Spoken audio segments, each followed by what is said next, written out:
नमस्कार, news point लेकर हाजिर हूं मैं राजीव। दोस्तों, राहुल गांधी के कारण एक बार फिर बीजेपी की चुनावी रणनीति नाकाम होती दिख रही है। आप जानते हैं कि हरियाणा और जम्मू कश्मीर, इन दोनों ही राज्यों में चुनावी प्रक्रिया अब शुरू हो चुकी है। जिस तरीके से इन राज्यों में चुनावों का ऐलान हुआ और हरियाणा में चुनाव की तारीखें बढ़ाई गई, उसे देखकर कहा जा सकता है कि चुनाव आयोग ने बीजेपी की सुविधा का पूरा ख्याल रखा। लेकिन फिर भी बीजेपी की मुश्किलें कम नहीं हो रही हैं। दरअसल राहुल गांधी कब क्या कर दें, इसका अनुमान कोई नहीं लगा पा रहा है और बीजेपी की सबसे बड़ी तकलीफ भी यही है। जैसे राहुल गांधी ने जम्मू कश्मीर में आज चुनाव प्रचार की शुरुआत की और इस दौरान उन्होंने बीजेपी के शहजादे वाले तंज का जवाब देते हुए बता दिया कि बीजेपी किस तरह जनता के ऊपर राजा को बिठा रही है। आइए जरा सुनिए राहुल गांधी, राजा, शहजादे, एलजी राजा, सब कुछ जरा सुन लीजिए। यहां पे कहा जाता है कि एलजी जम्मू एंड कश्मीर को चलाता है, बट सचमुच में वो एलजी शब्द गलत है। जैसे पहले राजा महाराजा होते थे, वैसे ही ये 21वीं सदी के राजा हैं। जो ये करना चाहते हैं करते हैं, जो भी करना चाहते हैं करते हैं। और सच्चाई है कि जम्मू कश्मीर के लोगों को ना रोजगार मिलता है,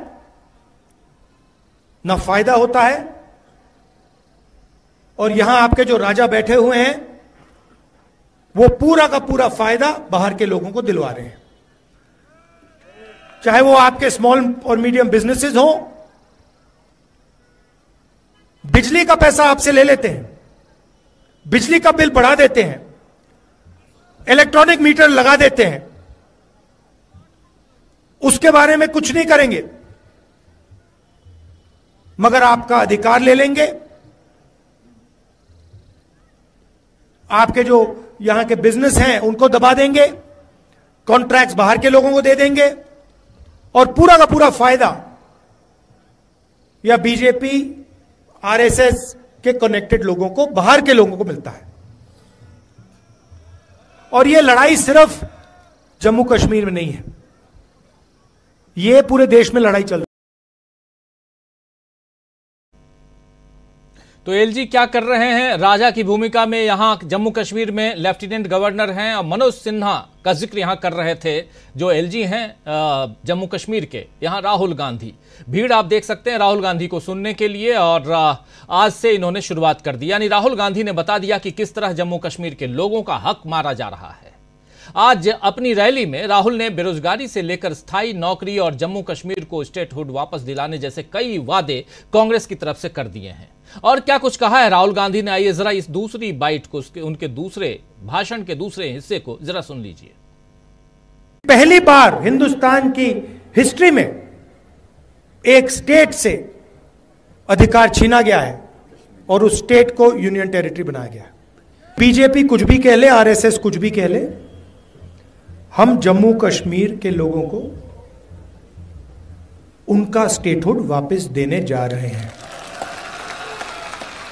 मैं आपको गारंटी करके कह रहा हूं, या ये स्टेटहुड देंगे, नहीं तो फिर अगली सरकार जो दिल्ली में आएगी, इंडिया गठबंधन की सरकार आएगी, उनका पहला काम होगा आपको स्टेटहुड देने का। और हम तब तक नहीं रुकने वाले, हम इन पर दबाव डालेंगे पार्लियामेंट में, यहां पर, कि ये जो आपको स्टेटहुड से यूनियन टेरिटरी बनाया गया है, जो पहली बार हुआ है, इसको रिवर्स करना है और आपको स्टेटहुड देना है। जम्मू कश्मीर ने मन बना लिया है। मैं यहां कैंपेनिंग करने आया हूं, मगर सच्चाई यह है कि इंडिया गठबंधन यह चुनाव जीतने जा रहा है और वो दिख रहा है, क्योंकि इंडिया गठबंधन न्याय के लिए लड़ रहा है। तो सुन रहे थे आप इंडिया गठबंधन का भी जिक्र करते हुए राहुल गांधी, और स्टेटहुड वापस हम दिलाएंगे, अगर ये नहीं दिए तो हमारी जो पहली सरकार होगी, इंडिया गठबंधन की जो सरकार होगी, वो उसका पहला काम होगा जम्मू कश्मीर को स्टेटहुड वापस करना, यानी कि पूर्ण राज्य का दर्जा दिलवाना, यूनियन टेरिटरी बना दिया गया जम्मू कश्मीर को। तो जम्मू कश्मीर में प्रचार की शुरुआत हो, चाहे एनसी के साथ गठबंधन की बात हो या सीट शेयरिंग का ऐलान हो या प्रत्याशियों का चयन हो, कांग्रेस हर मामले में पहले से तैयार और बीजेपी को मात देती हुई दिख रही है। कुछ ऐसा ही हरियाणा में भी हो रहा है दोस्तों। आज सुबह ही राहुल गांधी ने बजरंग पुनिया और विनेश फोगाट से मुलाकात की। इन दोनों का जिक्र कई बार आप लोग सुन चुके होंगे। विनेश फोगाट को अभी पिछले दिनों आपने लगातार सुना, देखा, और खासकर ओलंपिक में आपने देखा होगा। ये तस्वीर देखिए, एक तरफ बजरंग पुनिया है, दूसरी तरफ विनेश फोगाट है, और इन दोनों की मुलाकात सुबह सुबह होती है राहुल गांधी से, और जिसके बाद सियासी हलचल खासकर हरियाणा में, दिल्ली में बढ़ गई। बीजेपी डर रही है कि अगर विनेश फोगाट ने कांग्रेस की तरफ से चुनावी अखाड़े में ताल ठोक दी तो क्या उसका मुकाबला बीजेपी कर पाएगी हरियाणा में। वैसे भी बीजेपी के लिए हरियाणा में एंटी इनकम्बेंसी फैक्टर काम कर रहा है, क्योंकि 10 साल से बीजेपी वहां शासन कर रही है और पार्टी के साथ सहयोग करने वाले दलों का भी ठिकाना अब नहीं है। जेजेपी तो अलग हो ही चुकी है, उसके नेताओं को बीजेपी तोड़ रही है, और ऐसे में बीजेपी को लेकर अविश्वास भी हरियाणा में बढ़ रहा है। और उधर कांग्रेस और आम आदमी पार्टी के बीच गठबंधन की संभावनाएं मजबूत हो रही हैं। कल ही आपने सुना, परसों रात से राहुल गांधी ने जब ये पूछा या उन्होंने इच्छा जाहिर की कि आम आदमी पार्टी के साथ हरियाणा में गठबंधन होना चाहिए, तो इसके बाद से कल एक कमेटी भी बना दी गई दोनों दलों की तरफ से, एक तरफ कांग्रेस, दूसरी तरफ आम आदमी पार्टी, और इस विषय में अब बातचीत चल रही है कि कितनी सीटों पर कौन लड़े हरियाणा में चुनाव। और इन दोनों ही चुनावी राज्यों की हलचलों को देखकर कहा जा सकता है कि विधानसभा चुनावों में नया मोड़ आ चुका है, और जिसके बाद बीजेपी के लिए हार का सामना करने का डर दिख रहा है। अब देखना होगा कि बीजेपी सियासत में बने हुए इन नए समीकरणों में अपना गणित ठीक कर पाती है या नहीं कर पाती है। बहुत सारे सवाल हैं, और इन सब के बीच प्रधानमंत्री नरेंद्र मोदी अभी सिंगापुर के दौरे पे हैं, कल ब्रुनई के दौरे पे थे, आज सिंगापुर पहुंच चुके हैं। 2 देशों की यात्रा पे वो निकले, और इसके बाद अभी राहुल गांधी जाने वाले हैं 8 से 10 तक, 8 सितंबर से 10 सितंबर तक अमेरिका जाने वाले हैं, और उनको फॉलो करेंगे नरेंद्र मोदी, क्योंकि उनके बाद, राहुल गांधी के बाद नरेंद्र मोदी अमेरिका जाएंगे। तो अमेरिका जाएंगे राहुल गांधी, उनके बाद उधर नरेंद्र मोदी। लेकिन देश में जो चुनाव हो रहे हैं, क्या इन चुनावों से नरेंद्र मोदी खुद को थोड़ा सा दूर कर रहे हैं या कुछ और चल रहा है अंदर खाने? दोनों राज्यों में क्या हो रहा है? क्या जम्मू कश्मीर और हरियाणा का चुनाव इंडिया गठबंधन जीतने जा रहा है? चलिए, ये तमाम सवाल हैं। इन सवालों के बीच इन चुनावों में, विधानसभा चुनावों में नया मोड़ क्या है, इन सबको समझने की कोशिश करते हैं। हमारे साथ कुछ वरिष्ठ साथी जुड़े हुए हैं, उन सबसे आपका पहले परिचय करवाता हूं और आगे बढ़ते हैं। जरा स्क्रीन पर हमारे तमाम साथियों को ले आइए। ये देखिए, हमारे साथ इस वक्त 5 वरिष्ठ साथी जुड़े हुए हैं। सुनील शुक्ला जी हैं, प्रशांत टंडन जी हैं, पंकज चतुर्वेदी जी हैं, संजय कुमार सिंह साहब हैं, और साथ में केपी मलिक साहब हैं। आप सभी का स्वागत है, इस्तकबाल है। स्वागत इस्तकबाल आप तमाम दोस्त साथी शुभचिंतक, आप सबका जो अब तक जुड़ चुके हैं, जो जुड़ने वाले हैं इस कार्यक्रम में। सीधे आना चाहता हूं पंकज जी आपके पास। सबसे पहले पंकज जी, राहुल गांधी सबसे पहले, अभी एक हड़बड़ी भी दिखाई दे रही है, या कहें तो पहले से उतनी तैयारी है कि एग्जाम वाले दिन पढ़ाई करने की जरूरत नहीं पड़ रही है राहुल गांधी को, उससे पहले ही तैयारियां दिखाई दे रही हैं। कैसे आप देखते हैं, हरियाणा में कांग्रेस अकेले लड़ सकती थी, लेकिन आम आदमी पार्टी के साथ जाने का मन बताना राहुल गांधी की तरफ से कि हम चाहते हैं कि इंडिया गठबंधन वहां चुनाव लड़े, और वही हमने देख लिया जम्मू कश्मीर में। इन सब के बीच विनेश फोगाट और बजरंग पुनिया से मिलना, और यह भी अब साफ हो चुका है कि ये दोनों भी कांग्रेस पार्टी में अब हैं। कैसे देखते हैं इन चुनावों को, उनकी तैयारियों को, कांग्रेस पार्टी को, राहुल गांधी को? की बात करते हैं, क्योंकि कश्मीर का आम आदमी शेष भारत से हमको अपने आप को बहुत अलग और समझता है, और वो समझता है कि कश्मीर के दुख से भारत के दूसरे हिस्से के लोगों को बहुत वास्ता नहीं है।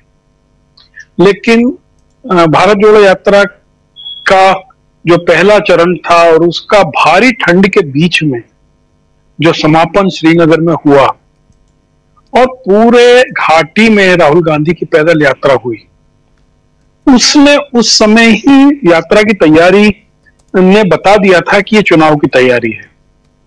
उसके बाद चुनाव घोषणा के बाद जिस प्रकार से खड़गे जी और राहुल जी का 2 दिन का दौरा घाटी में और जम्मू में दोनों में हुआ, उससे कांग्रेस ने एक आत्मविश्वास बना लिया था। एक राहुल गांधी की जो खासियत है वो ये है कि वो इंडिया गठबंधन की बात कर रहे हैं हर जगह। कश्मीर में भी आज उन्होंने स्टेटहुड की बात की। भारतीय जनता पार्टी का सवाल है कि 370 की बात क्यों नहीं कर रहे हैं। असल में 370 जो है भारतीय जनता पार्टी का मसला है कि वो बताए कि आप 370 को आपने जब से हटाया है उसके बाद आपने कौन से बदलाव कर दिए। मैं 2 अनुभव अपने व्यक्तिगत बता रहा हूं। लास्ट ईयर में लगभग इसी दौरान में लेह लद्दाख में था।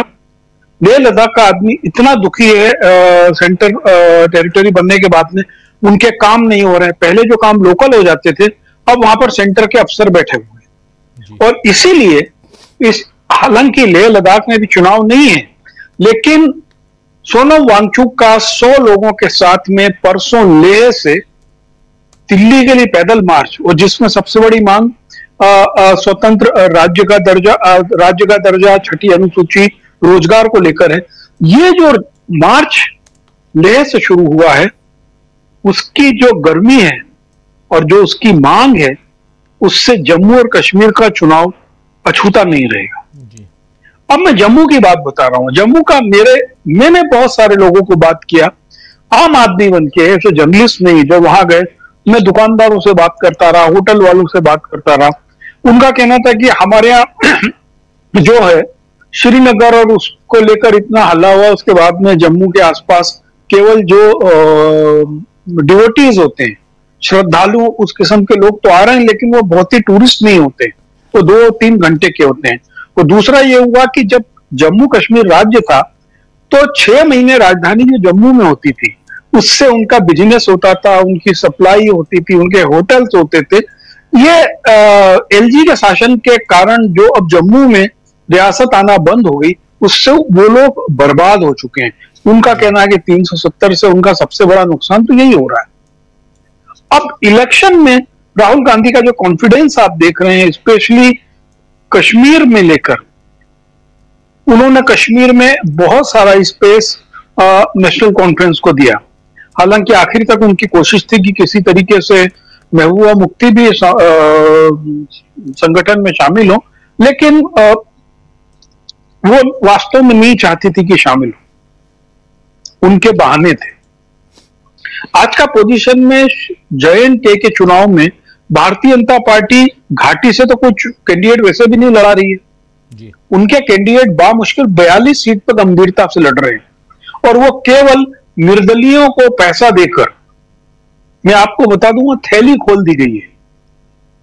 आज जो भारतीय जनता पार्टी के JNK के प्रभारी है तरुण चुग, वो कह रहे हैं कि हम JNK का इंडस्ट्रियलाइजेशन कर देंगे। JNK वाले बोल रहे हैं हमको इंडस्ट्रीज नहीं चाहिए, हमारे पास ऑलरेडी इंडस्ट्री है। अब आप देखिए परसों वहां पर भयंकर आंधी चली, वैसे भी हाई टेम्परेचर के कारण इस बार सेब की फसल बहुत अच्छी नहीं हुई थी। घाटी के इलाकों में जो छोटे सेब थे पूरे गिर गए। वहां मसला है कि सेब की खेती को 100% इंश्योरेंस में कैसे शामिल किया जाए। वहां का मसला है कि इस बार केसर की फसल बहुत खराब हो रही, तीखी गर्मी का, उसको कैसे निपटाया जाए। जो लोकल मुद्दे हैं, कांग्रेस ने इन सब मुद्दों को अपने मैनिफेस्टो में रखा है और सबसे बड़ा मुद्दा रखा है कि हम स्टेटहुड देंगे। भारतीय जनता पार्टी के मैनिफेस्टो में क्या है आप बताइए। उन्होंने जो बोला था डल पे हम डलिया लेकर वो छठ मनाएंगे, श्रीनगर में प्लॉट खरीदेंगे, वहां की लड़कियों से भी शादी कर लेंगे, वो सब कहां है? 370 के बाद में कहां है वो?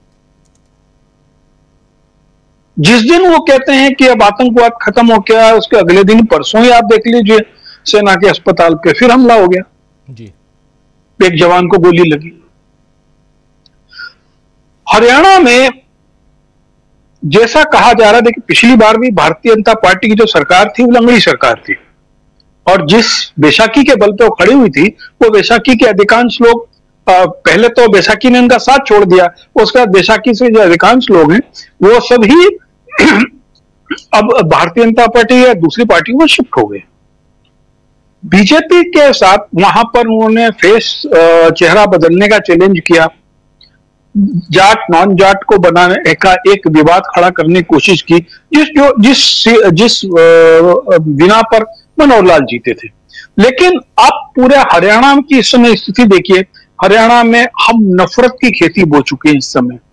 जिस प्रकार से फरीदाबाद में एक 12वीं के लड़के को गुंडे गोली मार देते हैं, ये वही फरीदाबाद है जहां से बिट्टू बजरंगी को इन लोगों ने गुंडई के लिए पैदा किया और जिसने पूरे मेवात में आग लगा के रख दी जी। हम हरियाणा को नफरत की धरती जो इन लोगों ने बनाया, जबकि मैं आपको बताऊं हरियाणा के इंटीरियर कोई जिला नहीं, इसके गांव में नहीं जाऊं, वहां आप जाकर पता नहीं कर सकते ये व्यक्ति हिंदू है कि मुसलमान है। उनका खान पान रहन सहन बिल्कुल एक तरीका था। वहां पर इन लोगों ने जाति और धर्म की नफरत को फैला दिया। अब इंडिया गठबंधन आम आदमी पार्टी किस मजबूरी में क्या है गणित, वो मुझे सभी समझ में नहीं आ रहा है। हालांकि मुझे लगता है कि आम आदमी पार्टी के साथ में गठबंधन को लेकर ये राहुल गांधी ने बोला है, मुझे तो नहीं मालूम राहुल गांधी ने बोला है, तो मीडिया बोल रहा है कि राहुल गांधी की ऐसी इच्छा थी। राहुल गांधी की कहां इच्छा थी, ये तो कुछ समझ में आया नहीं, कहीं दिख नहीं रहा था वो तो। लोकसभा चुनाव में आम आदमी पार्टी के गठबंधन से कांग्रेस को कोई फायदा नहीं हुआ। और आप देखिए क्या विचित्र होगा, पंजाब में हम विरोध करते हैं, दिल्ली में हम विरोध कर रहे हैं, हरियाणा में हम फिर उनके साथ हो जाएंगे। तो आप देखिए जिन सीटों पर कांग्रेस का कार्यकर्ता पिछले 10 साल से लट खा रहा है, संघर्ष कर रहा है, कांग्रेस को पिछले 10 साल में हरियाणा में जिंदा रखा गया आंदोलनों के जरिए स्थानीय। अब जिन सीटों पर जो 5 सीट 6 सीट आप देने जा रहे हैं, उस सीट पे जो कांग्रेस का कार्यकर्ता मेहनत करता रहा, वो तो उसकी मेहनत खराब चली जाएगी। आम आदमी पार्टी ने तो मेहनत ही नहीं की, या मेहनत भी की तो उसने कांग्रेस के विरोध में की जी। ये मुझे लगता है कि बहुत बड़ा आत्मघाती कदम हो सकता है। पार्टी के लोग बहुत बड़े लोग हैं, वो सोचते हैं। अभी तो मैंने आज अभी सुना है कि 1 सीट एनसीपी को भी दे रहे हैं, एक समाजवादी पार्टी को भी दे रहे हैं, और 1 सीट की बात जो चल रही है वो सीपीआईएम के लिए भी है। सीपीआईएम का मेरे हिसाब से जो ये पंजाब से छूता हुआ इलाका है जहां पर किसान आंदोलन है वहां पर, और समाजवादी पार्टी को हिरवाल क्षेत्र में कहीं पर एक सीट देने की बात है जहां यादव बाहुल्य है। 1-1 सीट तो ठीक है, लेकिन यदि 5 या 6 सीट दी जाती है हरियाणा में, यदि आप 4 या 5 सीट से बहुमत पाते हैं और ये 4 या 5 सीट इनकी बैसाखी पे टिक रहेंगी और इनके लोग कब खिसक जाएंगे आपको मालूम ही नहीं पड़ेगा। पंकज जी, वहां से तो हरियाणा में 70 से नीचे कांग्रेस गिन नहीं रही है ना, 5-6 से बात नहीं है। वो अपना गिन लें, वो एक अलग चीज है, लेकिन वर्स्ट और बेस्ट दोनों के लिए तैयार रहना चाहिए हर समय, मुझे ऐसा लगता है। बिल्कुल बिल्कुल आप सही कह रहे हैं, बिल्कुल सही कह रहे हैं। और राहुल गांधी कहें ना कहें, लेकिन राहुल गांधी के जरिए चाहे मीडिया ने ही या उनके लोगों ने ही जो बातें और आम आदमी पार्टी के साथ गठबंधन की बात जो है, इतना तो जाहिर कर दिया है कि दिल बहुत बड़ा है। राहुल गांधी का दिल बड़ा है और वो अपने कार्यकर्ताओं को भी थोड़ा किनारे करके और चाहते हैं कि इंडिया गठबंधन मजबूती के साथ दिखे। ये पैगाम देना देश की राजनीति के हिसाब से शायद बेहतर है, बाकी तो पार्टी चलाने वाले लोग बेहतर जानते होंगे। मलिक साहब, आपके पास आना चाहता हूँ। हरियाणा आसपास इधर उत्तर प्रदेश से भी जुड़ा हुआ है, दिल्ली से भी है लगा हुआ। हरियाणा की राजनीति को थोड़ा और आपसे समझना चाहता हूं, साथ में राहुल गांधी की राजनीति को भी आप बहुत नज़दीक से देख रहे हैं, वो भी समझना चाहता हूं। बीजेपी की राजनीति को भी आपके नज़रिए से समझना चाहता हूं, देखना चाहता हूं कि ये दोनों राज्यों के चुनाव, सबसे पहले तो इसको अभी चुनाव बीता है मलिक साहब, और उसमें ये दोनों राज्यों के चुनाव कितने इंपॉर्टेंट है आज की तारीख में? क्या इसका असर आप दिल्ली की जो राजनीति है, खासकर केंद्र की राजनीति, उस पर पड़ते हुए देखते हैं? इसका रिजल्ट जो है आने वाला समय, उस पर दिल्ली की राजनीति पे इसका रिजल्ट का असर? देखिए राजीव जी, अगर आप देखें कि 4 जून 2024 के बाद जो सिनेरियो बदला है, जो जनता में एक चेंज आया है, जनता को कहीं विश्वास नहीं था। जो इन्होंने एक नारा चलाया था अब की बार 400 के पार, तो जनता लगती थी यार ये जो कहते हैं इनका हो जाता है, क्योंकि तो शाम दाम दंड भेद से करते हैं। तो वो इनकी बात कहीं ना कहीं झूठी साबित हुई और जनता में एक उत्साह दिखाई दिया है जिनको कुछ विश्वास भी नहीं था, और उसका नजरिया आप देख रहे हैं पिछले 2-3 महीनों से। यहां मैं पंकज जी की बात का जवाब देना चाहता हूं, वहीं से अपनी बात की शुरुआत हरियाणा में मैं करना चाहता हूं। पंकज जी ने जैसे कहा कि शायद राहुल गांधी जी का आम आदमी पार्टी के साथ जो गठबंधन की बात आई है, वो शायद राहुल गांधी जी या मीडिया का ऐसा कोई कंफ्यूजन नहीं है। राहुल गांधी जी ने एक आइडिया दिया है, कहा है कि अंतिम निर्णय जो हरियाणा के नेता हैं वो लेंगे, और मैं उसको अच्छा मानता हूं। उसके मैं 2 बड़े उदाहरण आपको देता हूं कि एक उदाहरण तो यह है कि आपको याद होगा जब अखिलेश यादव मध्य प्रदेश में सीटें मांग रहे थे तो कमलनाथ ने कहा था ये कौन है अखिलेश वखिलेश, और वहां बहुत अच्छे रिजल्ट नहीं रहे। पंकज जी बहुत बारीकी से मध्य प्रदेश को जानते हैं, क्योंकि जीत का अंतर बहुत बड़ा होने वाला है हरियाणा में कांग्रेस का, इसलिए कांग्रेस को 10-5 सीटों की कोई चिंता नहीं है। और आम आदमी पार्टी को कुछ सीटें देकर एक सबसे बड़ा संदेश इंडिया गठबंधन के नजरिए से राहुल गांधी पूरे देश को देना चाहते हैं कि हम इंडिया गठबंधन के अपने तमाम साथ में लेके चल रहे हैं। दूसरा, अगर आप हरियाणा में कुछ सीट जहां पे कांग्रेस को कोई जरूरत नहीं है किसी की, वहां भी आप आम आदमी पार्टी को साथ लेके चल रहे हैं, तो मुझे लगता है कि कल को आम आदमी पार्टी के साथ कांग्रेस क्लेम कर सकती है, चाहे वो गुजरात हो, चाहे वो अगले साल दिल्ली में होने वाले चुनाव हो, और कल को पंजाब में भी वो दावा कर सकती है कि भाई हमने हरियाणा में आपसे गठबंधन किया था तो आपको हमारे साथ यहाँ पे भी कुछ सीटें देनी चाहिए, तो उसमें बार्गेनिंग होने में एक अपर हैंड कांग्रेस का रहेगा। ये बात सोचते हुए राहुल गांधी ने इस तरह का आइडिया, इस तरह का एक जो है सुझाव अपने लोगों को दिया है। और राहुल गांधी ने कोई ये नहीं कहा कि इसको करना ही है या इसको क्या, उन्होंने एक सलाह दी है कि भाई अगर आपको उचित लगता है तो राजस्थान के तमाम नेता बैठे और आपस में आम आदमी पार्टी के लोगों के साथ बैठ के कर लें। अगर जो तमाम नेता कांग्रेस के हैं हरियाणा के और वो ये कहते हैं कि नहीं ये ठीक नहीं है, तो फिर राहुल गांधी ये भी दबाव नहीं डालेंगे कि नहीं नहीं करना ही है। क्योंकि राहुल गांधी की एक बात बहुत बड़ी और हरियाणा में आई है जिसका लोग स्वागत कर रहे हैं। राहुल गांधी ने अपने नेताओं को यह भी संदेश दिया है कि चाहे कोई ऐसे कैंडिडेट हो जो अच्छे मार्जिन से जीत रहे हो लेकिन उनका अपराधी रिकॉर्ड रहा हो तो उनको टिकट नहीं देना है। इस बात का स्वागत भी लोग हरियाणा में कर रहे हैं। अब ये हो गई कांग्रेस की बात। कांग्रेस को कोई दिक्कत हरियाणा में नहीं है, कांग्रेस बहुत अच्छी सीटें लेके आ रही है। और यहां पर भारतीय जनता पार्टी की बात करना बहुत जरूरी है। भारतीय जनता पार्टी अपनी जो उसकी एक आदत है, जो उसका एक सिस्टम है, शाम दाम दंड भेद करने पे वो चल रही है। हरियाणा में भी चल रही है, बाकी कश्मीर में भी चल रही है, और जहां भी उसको मौका मिलता है वहां चलती है। आपने देखा भी बिहार में और झारखंड में कर रही है, वो बिहार में बहुत तेजी से ऑपरेशन लोटस चल रहा है। हरियाणा में अभी क्या है कि जिस तरह पंकज जी ने भी कहा था, एक बहुत बड़ा जहर इन्होंने यहां जातियों में घोलने का शुरू किया हरियाणा में, और जिसमें शुरू में इन्होंने पहले यहाँ पे जो जाट कम्युनिटी है, ज्यादातर किसान होते हैं, उस जाट को बाकी जातियों से अलग करने की कोशिश की, और उसमें जो है भारतीय जनता पार्टी सफल रही। इस बार इस तरह की कोई चीजें नहीं चल, इन्होंने मेवात के इलाके में बाकी जगहों में इस तरह की गो हत्या फलाना इस मुद्दे को गर्म करने की कोशिश की, वो भी नहीं चला। इस बार हरियाणा में कोई मुद्दा नहीं चल रहा है। हरियाणा में सिर्फ 2 फैक्टर काम कर रहे हैं। एक कर रहा है किसान फैक्टर, और दूसरा जो महिला पहलवान खिलाड़ियों का फैक्टर है, वो हरियाणा में 2 फैक्टर बहुत बड़े काम कर रहे हैं। उनको नेस्ताबूद करने के लिए भारतीय जनता पार्टी तमाम हथकंडे अपना रही है। जैसे कि हम देखें कि अभी इन्होंने जेजेपी के साथ चंद्रशेखर रावण को भी भेज दिया है कि आप जाइए वोट काटने का काम करिए, क्योंकि जेजेपी को कुछ मिलने वाला नहीं है, चंद्रशेखर रावण को हरियाणा में कुछ मिलने वाला नहीं है, लेकिन 10,000, 20,000, 5,000, 2,000 वोट तो काटेंगे, और 10-20 हजार वोट भी विधानसभा में बहुत मायने रखता है। इसके अलावा जो दूसरी चीजें हो रही हैं, चाहे आप जम्मू कश्मीर की बात करें, चाहे हरियाणा की बात करें, जो वेस्टर्न यूपी की राष्ट्रीय लोकदल है जयंत चौधरी की पार्टी, उनको भी कहा गया है कि आप भी हरियाणा में चुनाव लड़िए। तो भारतीय जनता पार्टी क्यों चुनाव लड़ाना चाहती है, क्यों वोट को बंटवा है अगर उसको कहीं लग रहा है।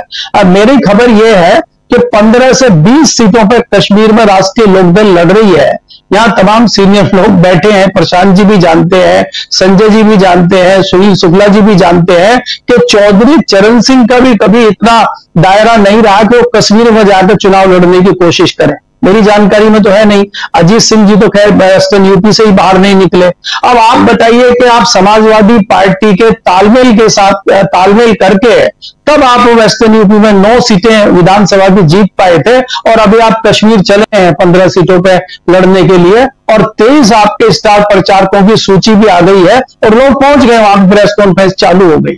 तो बताइए इनकी सीटें कहां से आएंगी? और यही चीजें ये हरियाणा में करने जा रहे हैं।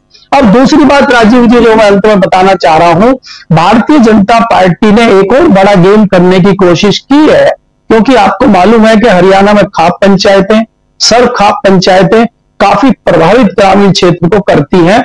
उसको तोड़ने के लिए, उनमें अपने पैड बिठाने के लिए तमाम उनके खाप पंचायतों के प्रतिनिधियों को, कुछ चौधरियों को पकड़ के और उनको हवाई जहाज में बिठा के 8 दिन के लिए ट्रेनिंग के लिए उनको श्री श्री रविशंकर के आश्रम में बेंगलोर ले जाया गया। अब कोई पूछे कि हरियाणा में चुनाव चल रहा है और आप किस चीज की ट्रेनिंग लेने रविशंकर जी के आश्रम में चले गए हैं? क्योंकि उनको क्या है कि समझाया जा रहा है कि किस तरह से तोड़फोड़ की जाए, किस तरह से जो है भारतीय जनता पार्टी को जिताने की कोशिश हो। जैसा कि अभी जिक्र भी किया कि थैलियां खुल गई हैं, तो भारतीय जनता पार्टी अपना साम दाम दंड भेद करने पर लगी हुई है, लेकिन दूर दूर तक मुझे कोई सफलता मिलते हुए फिलहाल तो नजर नहीं आ रही। जी, ये एक नई जानकारी आप दे रहे हैं कि ट्रेनिंग दे रहे हैं आजकल श्री श्री रविशंकर जी। पंकज जी कुछ जोड़ना चाहते हैं, फिर प्रशांत टंडन जी के पास आता हूं। जी पंकज। मलिक साहब जैसा बता रहे हैं ना कि RLD J&K में चुनाव लड़ रही है, हमारे रामदास आठवले की पार्टी भी लड़ रही है वहां पे 16 सीट पे।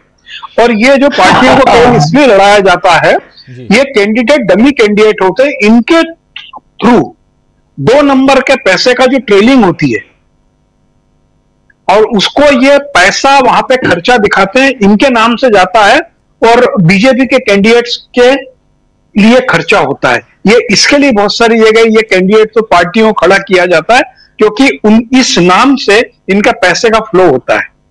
ये है उसकी गणना। पंकज जी, उन पार्टियों में जो सूखा पड़ा हुआ है उनमें भी थोड़ी हरियाली आ जाएगी, उनकी भी सिंचाई हो जाएगी, फसलें सूख गई है उनकी, इस बहाने भले 2-5% 10% मिले, उनको भी मिल जाएगा। जी, यही होता, पैसा है पैसा। बिल्कुल बिल्कुल सही आप कह रहे हैं, बिल्कुल सही कह रहे हैं। और बहुत महत्वपूर्ण है कि चुनाव के समय पैसे का आदान प्रदान कैसे हो, ले जाने से लेकर खर्च करने तक, और जहां ज़रूरत है वहां तक कैसे पहुंचे, ये बहुत बड़ा मैनेजमेंट होता है जिसको पार्टियां बहुत अच्छी तरह से करती हैं और ये सब जानते हैं। फिर भी चूंकि मैनेजमेंट है तो वहां पे कोई टोक रोक नहीं सकता है। आगे बढ़ते हैं। प्रशांत टंडन जी मुस्कुरा रहे हैं मंद मंद, बहुत सारी बातें और इंपॉर्टेंट बातें यहाँ हो रही हैं, जिसमें 2 राज्यों के चुनाव पर फोकस्ड ये चर्चा इसलिए भी जरूरी है क्योंकि यहां से देश की सियासी तस्वीर दिखाई देती है।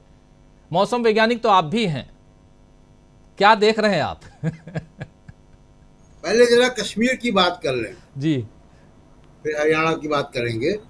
कश्मीर में बड़ा रोचक प्रधानमंत्री मोदी का अभियान दिखाई दे रहा है कि खबर पढ़ी मैंने कि 370 पर कश्मीर में चुनाव लड़ेंगे, 370 के मुद्दे पर। अब ये कमाल का साहस है कि जम्मू कश्मीर लद्दाख के एरिया में आप अगर 370 के मुद्दे पर चुनाव लड़ेंगे तो आपके कैंडिडेट जो है वो किससे वोट मांगने जाएंगे वहां?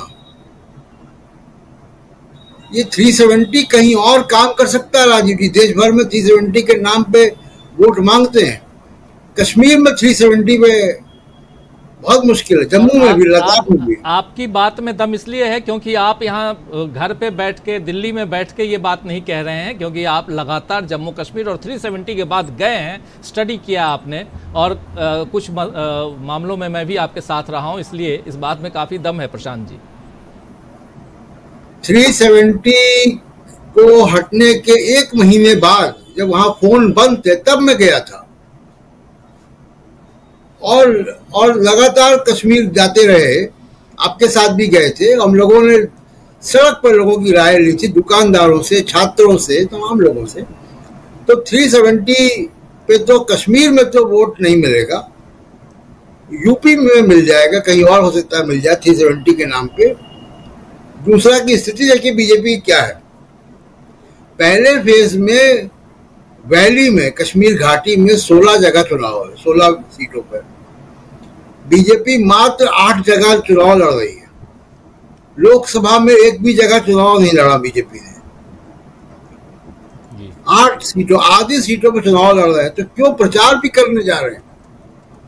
अब एक उन्होंने बी टीम खड़ी की थी गुलाम नबी आजाद की, उन्होंने प्रचार करने से मना कर दिया और ये भी कह दिया कि कैंडिडेट जो इंतजार कर रहे हैं, जिनको लगता है कि वो मैं प्रचार करूं, वो अपना नाम वापस भी ले सकते हैं। तो ये तो स्थिति है जम्मू कश्मीर में कि चुनाव से पहले ही हार मान ली, और ये दावे कि जो पंकज जी बता रहे थे कि कश्मीर में ये कर देंगे वो कर देंगे, कुछ नहीं हुआ। कश्मीर में तो कश्मीरी पंडितों की भी स्थिति बहुत खराब है। मैं तो उनसे भी जाके मिला था, उनके तमाम सारे इश्यूज हैं।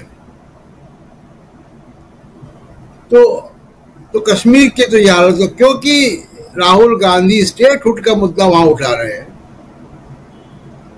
और ऐसा नहीं कि मोदी जी स्टेटहुड का मुद्दा नहीं उठा चुके हैं। इसी साल 20 जून को स्टेटहुड की मांग, स्टेटहुड की बात वो कश्मीर में जाके कर चुके हैं, लेकिन जब राहुल गांधी करेंगे तो उनको परेशानी है। अब वो 370 की बात करेंगे कश्मीर में जाके, तो आप देखिए कि ये जो 8 कैंडिडेट हैं इनका क्या होता है, कितने 100 वोट इनको आते हैं, 3 डिजिट में भी जा पाते हैं कि नहीं। हरियाणा का राजनीति बहुत इंटरेस्टिंग हो गई है। आज देखिए विनेश फोगाट और बजरंग पूनिया राहुल गांधी से मिले सुबह सुबह, और इन सब चीजों का हरियाणा की राजनीति में असर होने जा रहा है। मैं एक छोटा सा आंकड़ा देता हूं कि जो पिछले अभी लोकसभा के चुनाव हुए उसके हिसाब से देखिए, बीजेपी को 44 विधानसभा सीटों बढ़त है और कांग्रेस को 42 में बढ़त है इस लोकसभा चुनाव में, असेंबली सेगमेंट में। इन सेगमेंट में बीजेपी की जो बढ़त है वो ऑन एवरेज 25,000 है, और कांग्रेस की जो एवरेज बढ़त है वो 30,000 है। तो 5,000 वोट का तो अंतर कांग्रेस के पास अभी है, और भयंकर एंटी इनकम्बेंसी है खट्टर जी के खिलाफ, सबके खिलाफ। आम आदमी पार्टी से कुछ ना कुछ समझौता हो ही जाएगा, बातचीत सिद्धांत रूप में हो गई है। और बीजेपी हरियाणा में अकेले पड़ गई है, जेजेपी जो है वो हट गई, जेजेपी को सजा मिल गई लोकसभा चुनाव में। एक भी बीजेपी के साथ जाने में एक भी असेंबली सेगमेंट में लोकसभा में वो लीडिंग पोजीशन में नहीं थी जेजेपी। और अभी आपने देखा कि लगभग उनकी पार्टी पूरी जा चुकी है, एक आध दो लोग को छोड़ के रोज उनकी पार्टी से लोग निकल रहे हैं। तो हरियाणा की स्थिति बहुत खराब है। जो बीजेपी के बड़े समर्थक, सर्वे अर्वे करने वाले लोग भी हैं, वो भी अब इस बात को मान रहे हैं। तो हरियाणा और जम्मू कश्मीर दोनों जगह स्थिति बीजेपी की डावाडोल है। लेकिन इसका एंड रिजल्ट क्या होगा? जो अभी आपने बात कही कि मोदी जी वहां जा नहीं रहे, मोदी जी विदेशों में प्रोग्राम कर रहे हैं, इधर उधर प्रोग्राम कर रहे हैं। मोदी जी इस हार का ठीकरा नहीं लेना चाहते हैं, और इस हार के बाद जो थोड़ा बहुत भी ब्रांड मोदी में बचा हुआ है जान, वो भी निकल जाएगी। और इसके बाद आप देखिएगा कि इन असेंबली चुनाव के बाद बीजेपी के अंदर और नेशनल लेवल पे सरकार को लेकर तमाम सारे सवाल खड़े होना शुरू हो जाएंगे। अभी भी हो रहे हैं, जातिवाद जनगणना पे बहुत मतभेद है, तमाम चीज़ों पे बहुत मतभेद है, और वो मतभेद और सामने उभर कर आएंगे। और मोदी साहब की लीडरशिप पे बहुत बड़े सवाल हरियाणा के चुनाव से खड़े हो जाएंगे। जम्मू कश्मीर की तो गिनती नहीं है, उसको तो हम गिने ही ना, लेकिन हरियाणा में अगर हारते हैं तो इनकी लीडरशिप पे, इनकी ब्रांड इमेज पे मोदी है तो मुमकिन है वाले पूरे हवा गुब्बारे की हवा निकल चुकी होगी। तो अब देखिए मोदी साहब क्या लेकर वहां जाते हैं, क्योंकि मुद्दे बहुत कठिन है। वहां पे अग्निवीर का मुद्दा है, वहां एमएसपी का मुद्दा है, किसानों का मुद्दा है, पहलवानों का मुद्दा है, विनेश फोगाट एक मुद्दा है, बेरोजगारी एक मुद्दा है। और इन सब के बीच में, और अभी जो हो गया, आर्यन मिश्रा को बीजेपी के समर्थक ही कहेंगे, उनको गोरक्षक और कौन होंगे वो? तो उन्होंने गोली मार दी, मर दिया, उसको जान से मार दिया बच्चे को, स्टूडेंट को। तो ये सब जो वहां पे लॉ एंड ऑर्डर की सिचुएशन है वो भी एक बड़ा मुद्दा चुनाव तक बन जाएगा। तो मोदी साहब का ब्रांड बचा पाना हरियाणा के चुनाव के लिए तो मुझे मुश्किल लग रहा है। जी, नरेंद्र मोदी साहब के लिए हरियाणा का चुनाव और ये जम्मू कश्मीर का चुनाव, जम्मू कश्मीर अगर 370 पे लड़ते हैं तो नरेंद्र मोदी और उनकी पार्टी को क्या मिलता है, और इधर हरियाणा में एक मुख्यमंत्री को बदल देने के बाद भी क्या अपनी सत्ता बरकरार रख पाएंगे नरेंद्र मोदी, या उनकी पार्टी क्या रख पाएगी, जीत पाएगी फिर से, एक बड़ा सवाल है। और लगातार कोशिशें ये हो रही हैं कि अच्छे से अच्छे कैंडिडेट को उतारा जाए, लगातार मंथन चिंतन सब कुछ चल रहा है। लेकिन इन सब के बीच आखिर क्यों यहां आश्वस्त है कांग्रेस पार्टी या इंडिया गठबंधन? क्यों कांग्रेस ने आम आदमी पार्टी को अपने साथ लेना यहां ज्यादा मुफीद समझा? जरा आना चाहता हूं सुनील शुक्ला जी आपके पास। हरियाणा और जम्मू कश्मीर, इन दोनों पे हम चर्चा कर रहे हैं, और इससे देश की सियासत, नरेंद्र मोदी की खासकर सियासत पर क्या प्रभाव पड़ेगा, कैसे देखा जाए? धन्यवाद राजीव जी। 2024 माने इस साल जो लोकसभा का चुनाव हुआ, उसके जो परिणाम आए, और जो परिणाम आए उसके लिए जो राजनीतिक स्थितियां जिम्मेदार थीं या हैं, क्या वो राजनीतिक स्थितियां बदल गई? वो हालात बदल गए? जो चिंतन की प्रक्रिया थी, विमर्श का जो तरीका था, वो बदल गया? और अगर वो नहीं बदला तो हरियाणा और जम्मू कश्मीर में भारतीय जनता पार्टी क्या उम्मीद कर सकती है और क्यों उम्मीद कर रही है? यह कहा जाता रहा है कि किसी राज्य विशेष में भी अगर भारतीय जनता पार्टी विधानसभा का चुनाव हार गई, लेकिन जब लोकसभा का चुनाव हुआ तो मोदी जी के नाम पर वहां के लोगों ने बीजेपी को वोट दिया। कई उदाहरण गिनाए जाते हैं, झारखंड गिनवाया जाता है, महाराष्ट्र गिनवाया जाता है, हरियाणा गिनवाया जाता है कि साहब यहाँ भारतीय जनता पार्टी की स्थिति कमजोर हुई लेकिन लोगों ने वोट दिया। जब लोकसभा का चुनाव आया तो मोदी जी के नाम पर बीजेपी को वोट दिया। लेकिन लोकसभा के ही चुनाव में जब उस राज्य में लोग मोदी जी के नाम पर वोट नहीं दे रहे हैं तो विधानसभा के चुनाव में क्यों दे देंगे? अगर जम्मू कश्मीर के लोगों ने लोकसभा के चुनाव में भारतीय जनता पार्टी के उम्मीदवारों का दर्शन तक नहीं किया तो आज वोट कैसे देने चले जाएंगे उनको?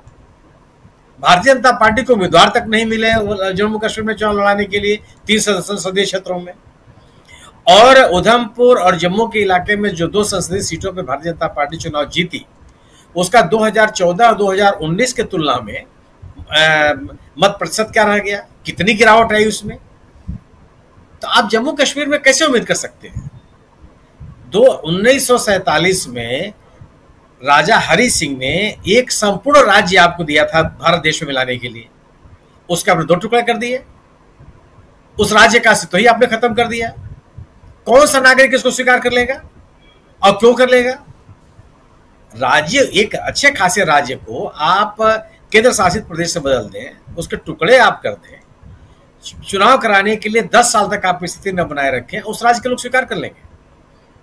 तो क्या लोकतांत्रिक मूल्यों में विश्वास करने वाले लोग इसको सामान्य स्थिति मानते हैं? और ठीक है, अगर आपने राज्य का दर्जा खत्म किया तो एक ऐसी क्रांतिकारी परिवर्तन वहां हो गया कि लोग एकदम खुश हो गए, एक बहुत ही सुशासन की स्थिति पैदा हो गई। अगर वो हो तो बता दीजिए। अगर आप ये कहते हैं जम्मू कश्मीर इस देश का वो राज्य रहा है जहां पे मानव विकास के जो इंडेक्स हैं उनमें कई मामलों में कई राज्यों से यहां तक कि देश के औसत से उसकी स्थिति बेहतर रही है, चाहे वो प्रति व्यक्ति आय हो, चाहे प्रति व्यक्ति परचेज कैपेसिटी का सवाल हो, चाहे साक्षरता का सवाल हो, चाहे बेहतर स्वास्थ्य का सवाल हो, ये तमाम मुद्दों पर जम्मू कश्मीर की स्थिति देश के अन्य हिस्सों से बेहतर रही है। क्या वो स्थिति आज भी है? आज तो जम्मू कश्मीर में जो राष्ट्रीय औसत है बेरोजगारी का, उससे भी अब हो जाते हैं 10% बेरोजगारी दर है। क्यों स्थिति पैदा हो गई है? वो भी आप नहीं मुकाबला कर पाए। आपने कहा था कि अगर आप राज्य का बंटवारा करेंगे 370 खत्म कर देंगे तो कानून व्यवस्था बहुत बेहतर हो जाएगी। जो हिंसा में नागरिकों के जान गंवाने की स्थितियां होती हैं वो खत्म हो जाएगा। क्या हुआ उसका? 2014 में जब ये सरकार सत्ता में आई, उस साल पूरे 1 साल तक हिंसक घटनाओं में सामान्य नागरिकों के हताहत होने की संख्या 250 थी। आज जब 2024 में हम और आप ये चर्चा कर रहे हैं, सितंबर का महीना है, अगस्त के महीने तक लोगों की जान गंवाने की संख्या 600 से ऊपर हो गई थी। आप पुराने आंकड़े देख लीजिए कि जो आतंकवादी हिस्सा में या घुसपैठ की गतिविधियों में जो सशस्त्र बल या सुरक्षा बलों की हताहत होने की संख्या थी, 2014 और 2024 में कितना अंतर आ गया, उनकी तुलना में कितना बढ़ गया ये संख्या, क्यों बढ़ गई?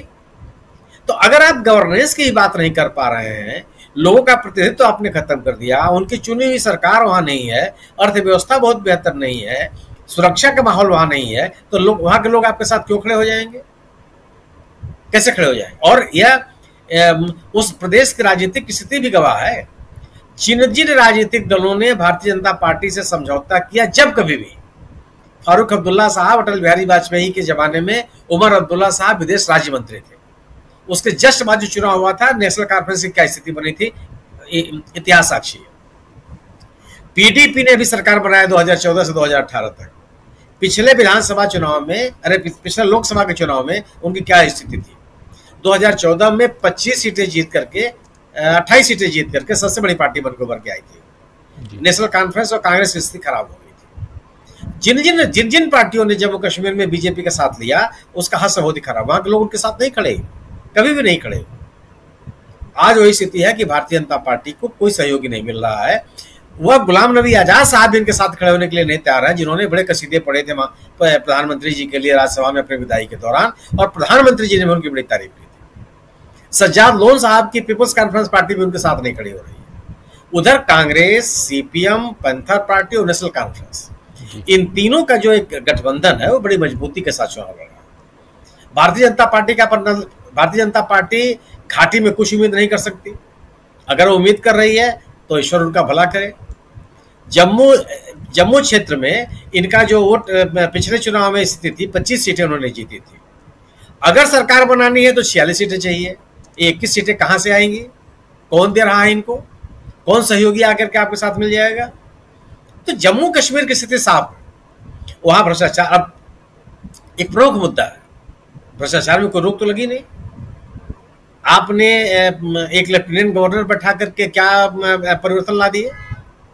भ्रष्टाचार पर नियंत्रण हो गया, स्थानीय लोगों को प्रोत्साहन मिल रहा है, लोगों के काम करने के तरीके बेहतर हो गए, चौड़ी सड़कें और बड़ी होती हुई सुरंगें लोगों को आकर्षित नहीं करती। उनके अपने जीवन की दुश्वारियां दूर होनी चाहिए। वो तो पिछले 10 सालों में कहीं नहीं दिखाई पड़ी। अगर दिखाई पड़ रही है तो लोग उनके साथ हैं। अगर बांगचुंग साहब लद्दाख में अपनी यात्रा निकाल रहे हैं तो क्यों निकाल रहे हैं? वहां तो सुशासन होना चाहिए था। केंद्र की सत्ता है वहां पर। वहां तो किसी के मन में किसी तरह की नाराजगी नहीं होनी चाहिए थी, वो भी नहीं है। तो जो घटनाक्रम है, जो राजनीतिक स्थितियां हैं, वह कहीं से भी भारतीय जनता पार्टी के पक्ष में नहीं है, बल्कि निराशाजनक स्थिति है बीजेपी के लिए। और ये 2020 साल के लोकसभा चुनाव के जो आंकड़े हैं वही बताते हैं कि भारतीय जनता पार्टी का समर्थन का स्तर गिरा है, बुरी तरह से गिरा है, उन इलाकों में भी जो उसके गढ़ माने जाते हैं। जी आप हरियाणा में आ जाइए।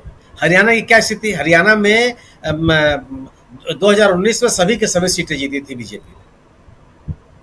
2024 में क्या हुआ? 5 सीटें आप हार गए। वो जो 5 सीटें आपने जीती, वो दल बदलों के सहारे आपने जीता। जो जीत का अंतर है वो घट गया। हरियाणा में लगभग 42 सीटों पर कांग्रेस की अकेले की बढ़त है।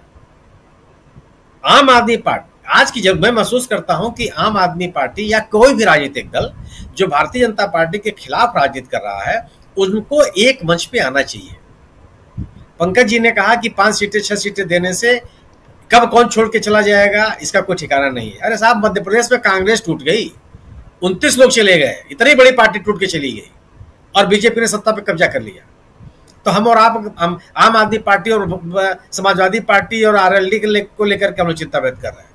इतनी बड़ी पार्टी, देश की सबसे बड़ी पार्टी और सबसे प्रखर नेता ज्योतिरादित्य 29 लोगों को लेकर चले गए। तो टूटने और अलग हो जाने के बारे में कुछ नहीं कहा जा सकता। कौन टूट जाएगा, कौन क्या चल जाएगा, क्या कर लेगा, क्या उस समय की राजनीतिक स्थितियां क्या होगी, कितने लोग टूटे। सरकारें गिरा दिया कर्नाटक में बीजेपी ने, गोवा में सरकार नहीं बनने दिया, उत्तराखंड की क्या स्थिति हमारे आपके सामने है। क्या प्रयास नहीं किए पश्चिम बंगाल में सरकार को, टीएमसी जैसे पार्टी में कितने लोग छोड़ के चले गए थे चुनाव के दौरान टीएमसी को, फिर लौट करके चले आए। तो ये अलग स्थिति। अब क्या राजस्थान में क्या हुआ था, सचिन पायलट साहब कितने विधायकों को लेकर घूम रहे थे वो, हालात इससे अलग होती। लेकिन आज ये जरूरत है, लोगों को ये संदेश देने की आवश्यकता। मैं निजी तौर पर महसूस करता हूं कि भारतीय जनता पार्टी के खिलाफ राजनीति करने वाले सभी राजनीतिक दल एक साथ हैं। यह आम आदमी को विश्वास दिलाने की आवश्यकता होनी चाहिए, और जब आप ये विश्वास दिलाते हैं तो आम व्यक्ति भी भारतीय जनता पार्टी के खिलाफ उतना ही एकजुट होकर के उन ताकतों के साथ खड़ा होता है जो बीजेपी से असहमत है। हरियाणा में जो माहौल पैदा किया है कांग्रेस ने सहयोगियों के साथ, और जो वहां के स्थानीय मुद्दे हैं, कांग्रेस ने अपने संगठन को भी ठीक करने की कोशिश की है। अगर उसका अंतर विरोध उसी तरह का दिखाई पड़ा जो पिछले चुनाव में दिखाई पड़ा था, तो ये भारत कांग्रेस के लिए बहुत अच्छा नहीं होगा। लेकिन उन चीजों को उससे समेटा है, और कांग्रेस नेतृत्व ने, राहुल गांधी ने अगर अन्य दलों को, खासतौर से आम आदमी पार्टी की स्थिति, रोहतक का चुनाव अगर आप देख लीजिए तो रोहतक के चुनाव में उन्होंने अच्छा खासा प्रदर्शन किया है। अगर आप 2-4 सीटें, हाँ निश्चित ठीक है, 10 सीटें या 15 सीटें आम आदमी पार्टी को देने का समर्थन कोई नहीं कर सकता, मैं भी निजी तौर पर नहीं कर सकता। लेकिन एक साथ लाने की कोशिश होनी चाहिए। एक साथ ला करके आप, समाजवादी पार्टी को हम लोग कांग्रेस से टिकट दिया लोकसभा के चुनाव में मध्य प्रदेश में, उनके उम्मीदवार ने नामांकन तक नहीं किया जी। आप कांग्रेस के उम्मीदवार ने नाम वापस ले लिया इंदौर जैसे संसदीय क्षेत्र से। सूरत में आपका कैंडिडेट का उसका नामांकन वापस ले। तो हर राजनीतिक दल की स्थितियां, इस बिना पर एकजुटता की कोशिश न की जाए, पता नहीं क्या कौन छोड़ के चला जाएगा, कौन रह जाएगा। मुझे लगता है कि ये बहुत तार्किक नहीं है जी। तार्किकता यह है, जरूरत इस राजनीतिक जरूरत है कि गैर भाजपा दल एक मंच पे आवे और एक साथ आए। यह आम आदमी को विश्वास में लेने और उनको कंसोलिडेट करने के लिए यह राजनीतिक जरूरत है। हरियाणा की स्थिति में मेरा लगता है कि जो कांग्रेस ने पहल की है और जो राजनीतिक माहौल बनाया है, इनमें भारतीय जनता पार्टी के पास भी कोई विकल्प बचता नहीं। किसानों का मुद्दा हो, महिला पहलवानों का सवाल हो, विद्यार्थियों का सवाल हो, व्यापारियों का सवाल हो, जिस हर मुद्दे पर भारतीय जनता पार्टी के खिलाफ कांग्रेस और कांग्रेस का गठबंधन जिस आक्रामकता के साथ है और जो जन समर्थन उनको मिल रहा है, वह इस बात का संकेत है कि भारतीय जनता पार्टी के लिए बहुत बड़ी चुनौती है वहां, और कांग्रेस काफी कंफर्टेबल स्थिति में है जी। हरियाणा और जम्मू कश्मीर के चुनाव का असर देश की राजनीति पर क्या होगा, इसकी हम चर्चा कर रहे हैं। और इस बीच उधर राहुल गांधी आज जम्मू कश्मीर में थे और 2 सभाओं को उन्होंने संबोधित किया, और उनके भाषण के 2 पार्ट को, 2 अंश को आप सुन चुके हैं, जिसमें वो राजा और एलजी की बात कर रहे थे। वो पहला पार्ट था, बहुत महत्वपूर्ण था। दूसरा पार्ट 370, इन सब पे भी राहुल गांधी की बातें आपने सुनी। एक लंबा भाषण, लेकिन बहुत महत्वपूर्ण भाषण आज देते हुए राहुल गांधी नजर आए। और इसका क्या असर होगा, हमारे 4 साथी इस पर अपनी बात, अपने विचार रख चुके हैं। संजय कुमार सिंह जी के पास आऊं, लेकिन उनसे पहले बीजेपी के अंदर क्या चल रहा है उसकी एक तस्वीर दिखाना चाहता हूं।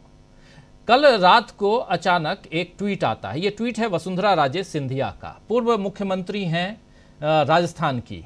लोगों को पीतल की लौंग क्या मिल जाती है, वो अपने आप को सर्राफ समझ बैठते हैं। पीतल की लौंग क्या है आप जानते हैं, और जो सोना चांदी या जो जेवरात जो पहनते हैं महिलाएं, ये सब अच्छे से जानती हैं कि लौंग क्या है। तो पीतल की लौंग क्या मिल जाती है, वो अपने आप को सर्राफ समझते हैं। सर्राफ आप समझते हैं कि जो ज्वेलर है, जहाँ पे आप ज्वेलरी खरीदते हैं, ये समझ बैठते हैं पीतल से यहाँ तक। इसके क्या मायने हैं ज़रा सोचिएगा, इस पे हम आएंगे। इस पे आएंगे, ये बात बहुत ज़रूरी है करना, लेकिन थोड़ी सी चर्चा। और ये वसुंधरा राजे सिंधिया कल रात को, और सबसे बड़ी चीज़, उन्होंने टैग किया है वहाँ के मुख्यमंत्री से लेकर केंद्रीय राजनीति में बीजेपी के जितने भी बड़े नेता हैं उनको। सिर्फ आप सबके लिए और हमारे तमाम साथी जो इस कार्यक्रम को देख रहे हैं, वसुंधरा राजे सिंधिया के उस ट्वीट को जरा गौर फरमाइएगा। आगे बढ़ते हैं, उस पर चर्चा करेंगे। पहले संजय जी से अभी वर्तमान जो चुनाव की परिस्थितियां हैं उस पर चर्चा कर लेते हैं। संजय जी, राहुल गांधी के भाषण को कैसे आप देखते हैं? आज जो वो दे रहे थे भाषण, जिसमें 2-3 महत्वपूर्ण, चाहे 370 की बात हो जिसके बारे में प्रशांत टंडन जी बता चुके हैं, या एलजी के बारे में, यानी कि यूनियन टेरिटरी में आप तब्दील कर देते हैं और एक राजा के हवाले प्रदेश को दे देते हैं, और लगातार एलजी की भूमिका और उनकी कार्य क्षमता को आप बढ़ाते जा रहे हैं। अभी अभी हमने और भी देखा, एक नोटिफिकेशन और आ गया है। कैसे देखा जाए इसको? और जबकि राहुल गांधी ने पिछले दिनों कहा है कि, और कई नेता कह रहे हैं, विपक्ष के कई नेता कह चुके हैं, एलजी के पद को या राज्यपाल के पद को खत्म कर देना चाहिए। बीजेपी की राजनीति और कांग्रेस की राजनीति में बहुत अंतर है, और ये लगातार मैंने बीजेपी के शासनकाल में 10 साल में दिखा है। और उसमें एक ये भी था कि विपक्ष को कमजोर नहीं करो, खत्म नहीं करो, दबाव नहीं, उसके खिलाफ झूठ सच जो मर्जी वैसे बर्बाद कर दो। मैंने अगर आपकी क्षमता योग्यता है तो उसका नुकसान करिए, कोई दिक्कत नहीं है। राजनीति है, वो आपसे लड़ता है तो आप उससे लड़िए, लेकिन उससे लड़ने के लिए आप उसका अकाउंट फ्रीज करवा दीजिए चुनाव के समय। और इस लेवल की लड़ाई लड़के आप कैसे जीतेंगे, या जीत भी जाएंगे तो क्या कर लेंगे? मुझे लगता है वो लौंग वही है, तो जो मिला है वो लौंग ही है पीतल का, ऐसे जीता हुआ। तो वो बता रही है, उस पर ठीक है, जब बात करेंगे तो करेंगे। लेकिन बीजेपी की राजनीति यही है, और इस तरह से उन्होंने जितनी सत्ता पाई और जो सफलता पाई, उसमें अब वो बिल्कुल अपनी ही राजनीति में फंसे हैं और कुछ नहीं है। और राहुल गांधी अगर 10 साल तक ये थे, सत्ता में बने रहे या तीसरी बार जीत गए, तो सिर्फ और सिर्फ इसलिए कि राहुल गांधी ने इनको टक्कर नहीं दी। और अगर इनकी योग्यता क्षमता कुछ थी तो वो सीबीआई और ईडी है। ये अब सब लोग देख रहे हैं, अब सब साफ है, स्थितियां बता रही हैं। उसमें चूंकि 370 इनका पुराना वादा था, पुरानी वो थी कि हम कर देंगे, और कांग्रेस बड़ी कमजोर है इसलिए नहीं कर पाती है, तो इन्होंने कर दिया। और जो किया, उसका जो शासनादेश था, उसमें तभी अखबारों में खबर छपी थी कि टाइपिंग और स्पेलिंग की 50 गलतियां थी। उनको सुधारने के लिए एक दूसरा आदेश निकालना पड़ा था कि इसको ये पढ़ा जाए, इसको ये पढ़ा जाए। तो ऐसे तो वो आदेश निकला था और ऐसे तो वो हटाया गया, और इलेक्शन ड्यू था तब हटाया गया, और उस समय राज्य को यूनियन टेरिटरी बना दिया गया और बिल्कुल असाधारण काम किया गया। तो उस सब को डिफेंड करने के लिए, और जैसा सब लोगों ने कहा कि 370 हटाने से 370 में कहां वोट मिलना है, तो उसको डिफेंड करने के लिए जो आपने किया था, ठीक है, बाकी देश के लिए किया था और बाकी देश में शायद उसका फायदा भी मिला, तो उसको जो वहां किया था उसको डिफेंड करने के लिए वहां जो करना चाहिए था वो नहीं किया, या कर नहीं पाए, या कोशिश ही नहीं की, या क्षमता ही नहीं थी। तो इसके बारे में इन्होंने सोचा ही नहीं था कि वहां कैसे इलेक्शन जीतेंगे। तो ये समझ रहे थे कि हम इलेक्शन कराएंगे ही नहीं तो सत्ता चलती रहेगी, और यही हुआ। इस तरह से उनके पास सत्ता बनी हुई थी, और इस उपराज्यपाल के जरिए बनी हुई थी। पहले ये उपराज्यपाल के अधिकार और राज्यपाल के अधिकार लगातार बढ़ाते जा रहे हैं, वो सब अपना मामला है ही है, वो सब हम लोग देख ही रहे। कुल मिलाकर के दोनों की, बीजेपी और कांग्रेस की राजनीति में जो फर्क है, जो एक डेमोक्रेटिक पार्टी है और एक बिल्कुल तानाशाही अंदाज में काम करती है, वो सब अब दिख रहा है।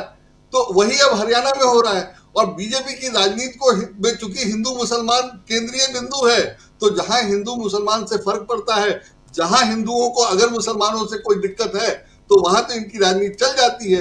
लेकिन जैसा अभी पंकज जी ने बताया, भैया मलिक साहब ने बताया कि हिंदू मुसलमान आप पहचान नहीं सकते हरियाणा में, तो वहां एक बार आदमी ने वोट दे दिया आपको देखने के लिए, अब देख लिया कि आप क्या कर सकते हैं, तो अब दोबारा क्या होना है। तो बहुत बुरी हालत है इनकी और अपनी बनाई हुई है। और चूंकि सिर्फ हिंदू मुसलमान के दम पे इनको सत्ता मिल गई थी और बिल्कुल अयोग्य, अक्षम और संगठन के लिहाज से बहुत कमजोर है, इसलिए इन्होंने 10 साल में सब कुछ होने के बाद कुछ नहीं कर पाए। पैसा कमाना अलग काम था, पैसा कमाया है उसमें कोई दो राय नहीं है, और अगर टारगेट वही हो तो वही हासिल हुआ है, बाकी कुछ हासिल नहीं हुआ है।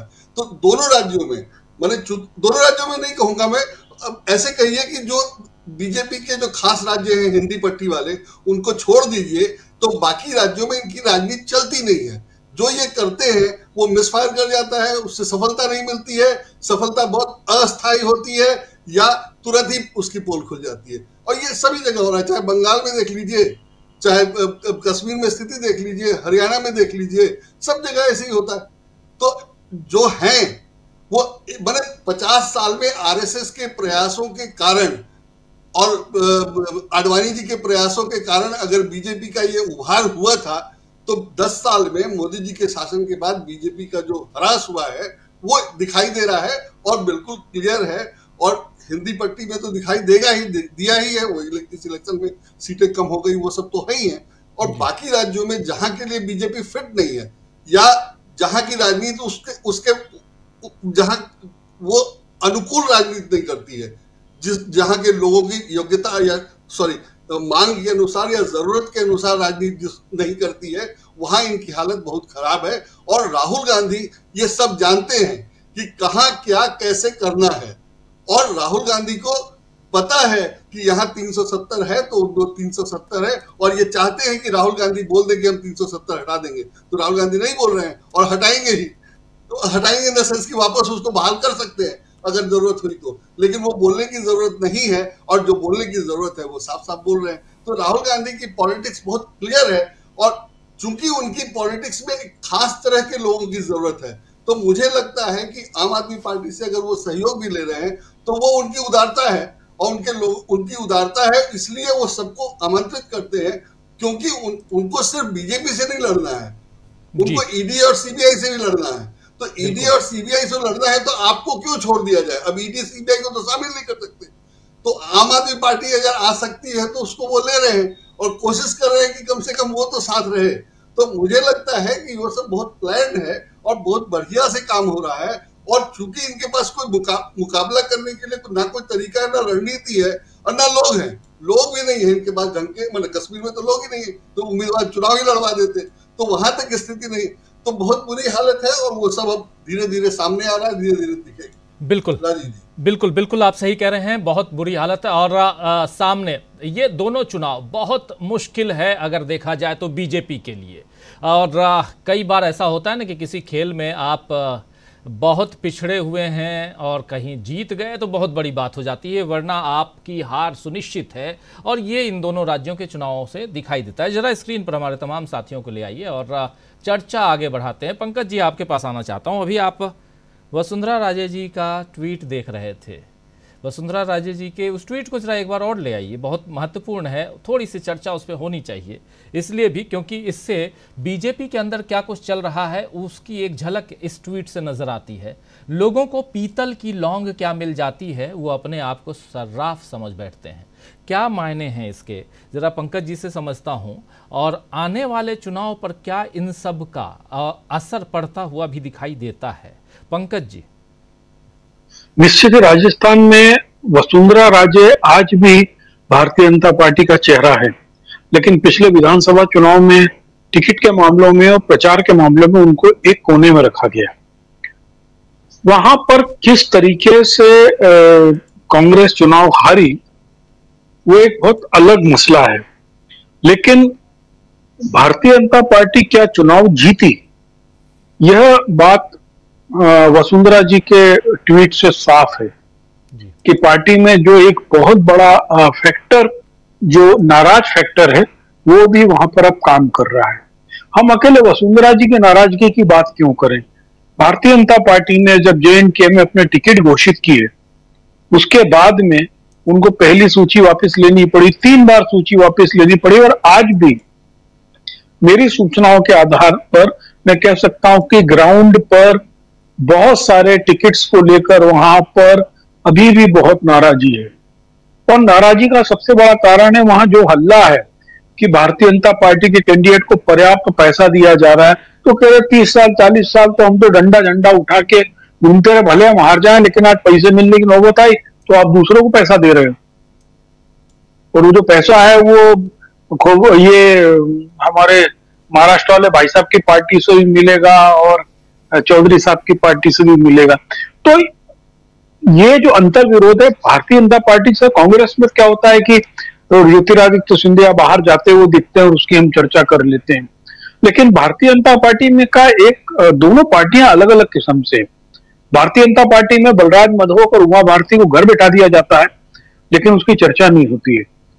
ये उनका जो इंटरनल अनडेमोक्रेटिक स्ट्रक्चर है उसके कारण नहीं है। तो ये जो अनडेमोक्रेटिक स्ट्रक्चर है, इस तरीके की जो पार्टियां होती हैं, जो फासिस्ट पार्टियां होती हैं, जनरली वो अंदर से गलती है। और विज्ञान ने अभी तक ऐसी कोई खोज नहीं की है कि जब कोई सब्जी, फल, व्यक्ति, विचार, संगठन अंदर से सड़ जाए तो उसको फिर से ठीक कर लिया जाए।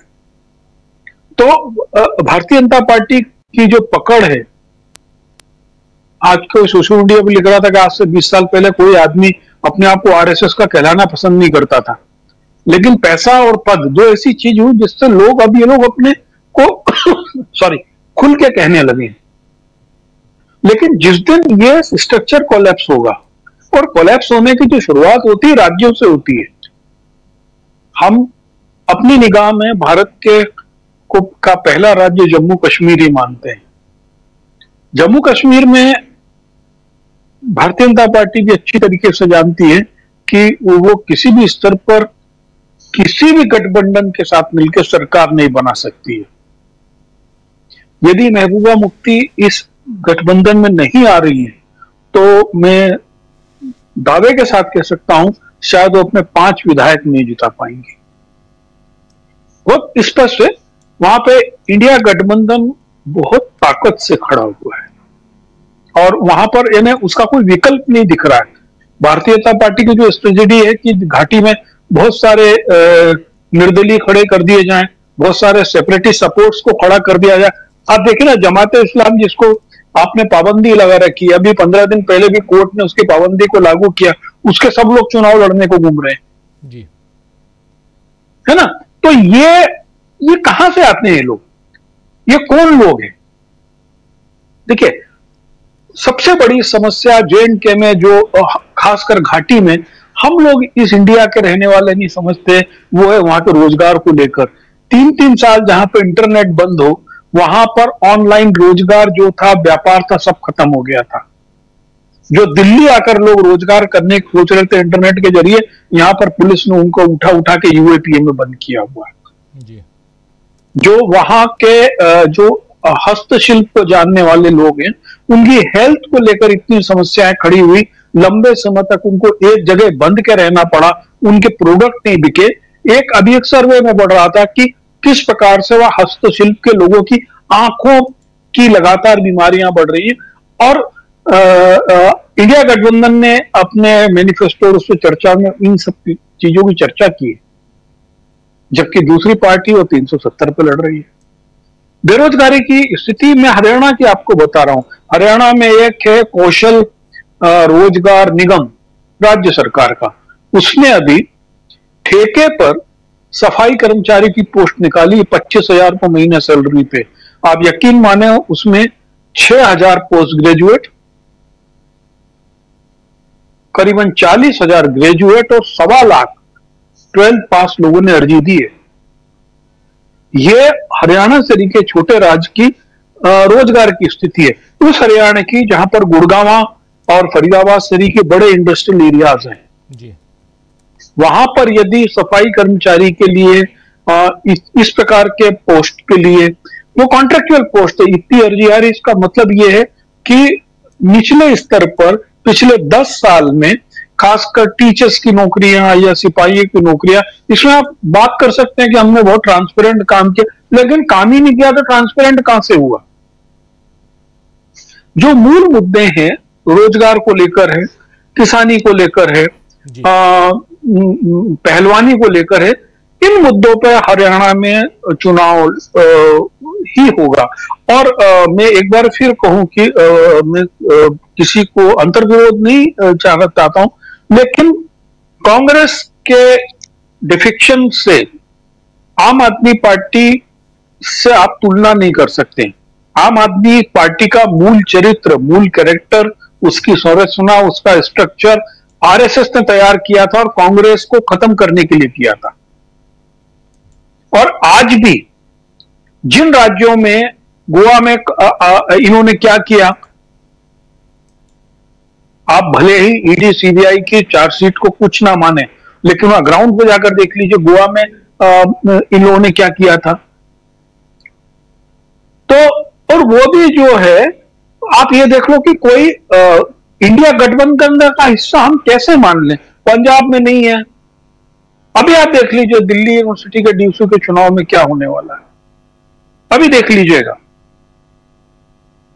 जी। तो मेरा उसमें एक जो मसला था वो ये था कि जिन सीटों को आप उनको दे रहे हो, वहां पे 10 साल कांग्रेस का कार्यकर्ता लड़ता रहा है लोकल मुद्दों को लेकर।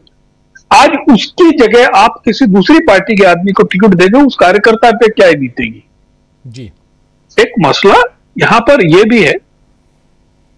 और जो लोग 70 सीट जीतने की बात कर रहे हैं, मैं आज भी आपको कह रहा हूं, हरियाणा के बड़े हिस्से को मैं अभी खुद जाकर भी देख चुका हूं। उस तरफ कुंडली से मैं शुरू कर रहा हूं, कैथल जिले से लेकर। बहुत आप ये नहीं सोच सकते हैं कि चुनाव एक तरफा है, ये गलतफहमी है। कांग्रेस के साथ स्थिति है, पिछले 5 साल में वो अपने जिला स्तर की कमेटियां नहीं बना पाया है। अभी आप देखिए, कांग्रेस की सबसे बड़ी स्ट्रक्चर है कि वहां का यानी पार्टी का स्ट्रक्चर नहीं है, वहां पर्सन स्ट्रक्चर है। मैं हुड्डा का आदमी हूं और मैं शैलजा का आदमी हूं। डिस्ट्रिक्ट कमेटियां नहीं बनी पिछले 5 साल से वहां पर। किस गलतफहमी में लोग जी रहे हैं जी। बिल्कुल सही आप कह रहे हैं। कांग्रेस को मजबूती के साथ चुनाव लड़ने की ज़रूरत है, एकजुटता दिखाने की ज़रूरत है। और 3 खेमे होते थे, एक खेमा जो है वो बीजेपी में जा चुका है, लेकिन अब 2 खेमे हैं, कुमारी शैलजा और इधर हुड्डा। और इन दोनों को भी आपस में तालमेल की ज़रूरत है। और जब तक रिजल्ट ना आ जाए तब तक आप कैसे मान के बैठे कि आपकी कितनी सीटें आ सकती हैं। वो तभी आप मान सकते हैं जब आपकी तैयारी अच्छी हो। और ये बात हम हरियाणा के संदर्भ में ज़्यादा यहाँ ज़ोर देकर कह सकते हैं, इसलिए क्योंकि यहाँ पर परिस्थितियाँ कई बार ऊपर नीचे डगमगाती हुई कांग्रेस की दिखाई दी हैं। लेकिन पिछले चुनाव में कांग्रेस को 31 सीटें आई थीं, आप याद कीजिए। और वो वक्त था मात्र 1 महीने की तैयारी और हुड्डा के हवाले कांग्रेस की कमान दी गई थी। इस बार लगातार हुड्डा और उनके बेटे दीपेंद्र हुड्डा दोनों जो हैं वो मैदान में हैं और बड़ी मेहनत कर रहे हैं। उम्मीद कांग्रेस यही लगा रही है कि अपने दम पर ठीक ठाक सीटें ले आएगी। लेकिन क्या यहाँ से आगे की राजनीति कांग्रेस की भी, हम बीजेपी की राजनीति की बात तो अभी पहले दौर में कर रहे थे, लेकिन कांग्रेस की राजनीति में भी उछाल आने वाला है। अगर ये दोनों राज्य इंडिया गठबंधन के हवाले में, हिस्से में ये दोनों राज्य चले जाते हैं, तब कांग्रेस के पास एक और राज्य होगा। कांग्रेस के हिस्से में अभी आप जान रहे हैं कि हिमाचल प्रदेश है, कांग्रेस के हिस्से में उधर कर्नाटक है और तेलंगाना है। दक्षिण के 2 राज्य हैं और इधर उत्तर का 1 राज्य हिमाचल प्रदेश है। 3 राज्य हैं कांग्रेस के हिस्से में। और अब यहाँ से क्या हरियाणा अगर आ जाता है, इंडिया गठबंधन के हिस्से में जम्मू कश्मीर आ जाता है, तब क्या परिस्थितियां बनती हैं, ये इस पर भी चर्चा जरूरी है। मलिक साहब कैसे देखते हैं? राजीव जी, पहले तो मैं वसुंधरा जी का जो ट्वीट आपने दिखाया है उस पर कहना चाहता हूं कि लौंग जो होती है, लौंग ये होती है जो महिलाएं नाक में पहनती हैं सोने की, और वो पीतल वाली लौंग हाथ लग गई है उनके। और वो जो भजन लाल जी हैं, वो जो राष्ट्रीय पशु ऊंट बता रहे हैं, वो खुद भी उसी प्रकृति के लगते हैं। देखेंगे अगर आप उनको, पहली बार विधायक बने, सीएम बन गए, अभी उनको कुछ पता ही नहीं चल रहा है। तो वो रबर स्टैंप के ऊपर भी जो एक और रबर चढ़ा दे, उस तरह के रबर स्टैंप वो है जो शाह साहब को चाहिए। वो बहुत अच्छा काम रबर स्टैंप कर रही है, इसमें कोई दो राय नहीं है कि भारतीय जनता पार्टी के अंदर से तमाम आवाजें उठ रही हैं और तमाम लोग इंतजार कर रहे हैं। अगर हम देखें, पिछले दिनों एक बहुत पुराने सांसद भारतीय जनता पार्टी के हैं, कर्नाटक के पिछड़े समाज से आते हैं, उन्होंने खुलेआम आवाज उठाई थी और बीच बीच में उत्तर प्रदेश से भी आवाजें उठी हैं, महाराष्ट्र से भी आवाजें उठी हैं, तो आवाज तो उठ रही है, लेकिन अभी दिल्ली के गले में घंटी कौन बांधे उसके आगे आने की इंतजार लोग कर रहे हैं। ये बात तो भारतीय जनता पार्टी की हो गई है। अब हम वापस हरियाणा पे आ जाते हैं। हरियाणा के संदर्भ में एक तो मैं ये राजीव जी आपको बताना चाहता हूं कि मैं इनकी बात से कोई मना नहीं कर रहा हूं पंकज जी की, लेकिन मैं ये कहना चाह रहा हूं कि हरियाणा हो चाहे कश्मीर हो और चाहे दूसरा हिस्सा कोई हो चुनाव का, पार्टियां चुनाव नहीं लड़ रही है, इस बार जनता चुनाव लड़ रही है।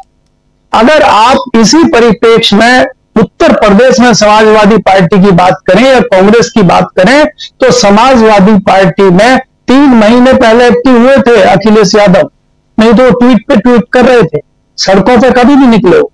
और जिस समाजवादी पार्टी की हम चर्चा ये कह के करते थे अगर 20-22 सीटें उत्तर प्रदेश में समाजवादी पार्टी की आ जाएंगी और 2-4 सीटें कांग्रेस की आ जाएंगी, तो वो कहां पहुंच गई समाजवादी पार्टी। और भारतीय जनता पार्टी में मैं लगातार आपके चैनल पे भी कहा, मैं हमेशा 35-40 वोट डर के कहता था, और कई लोगों ने मेरे को 1 तारीख से 4 तारीख तक इतना डराया कि यार आपके आंकड़े तो झूठे हो गए, और 4 जून को हमारे आंकड़े थोड़े सही हुए। मैंने एक कहानी भी उस पर लिखी थी कि एक गुजरात का शेर यूपी पहुंच गया और कुएं में गिर गया और 80 डंडे चाहिए, 80 डंडे की सीढ़ी चाहिए थी, लेकिन योगी ने 40 डंडे की सीढ़ी कुएं में डाली। अगर आपने उम्मीद है तो मेरा कहने का मतलब यह है कि पंकज जी जो है निराश ना हो, इस बार जनता चुनाव लड़ रही है, संगठन हो ना हो। और राहुल गांधी की जो इस बार रणनीति है, हमें यह लग रहा है कि या तो उनको कोई बहुत अच्छा सलाहकार राहुल गांधी को मिल गया है, और यह राहुल गांधी जो धरातल पे घूम रहे हैं, एक एक चीज को देख रहे हैं, जिस प्रकार से उनकी पैदल यात्रा हुई है, मुझे लगता है कि उनको ग्राउंड की चीजें समझ में आई हैं और वो तमाम चीजों को मद्देनजर रखते हुए इस तरह के फैसले ले रहे हैं।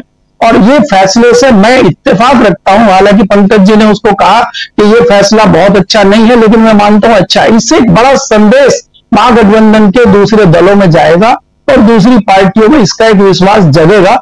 इस मद्देनजर मैं इस फैसले को देखता हूं जी।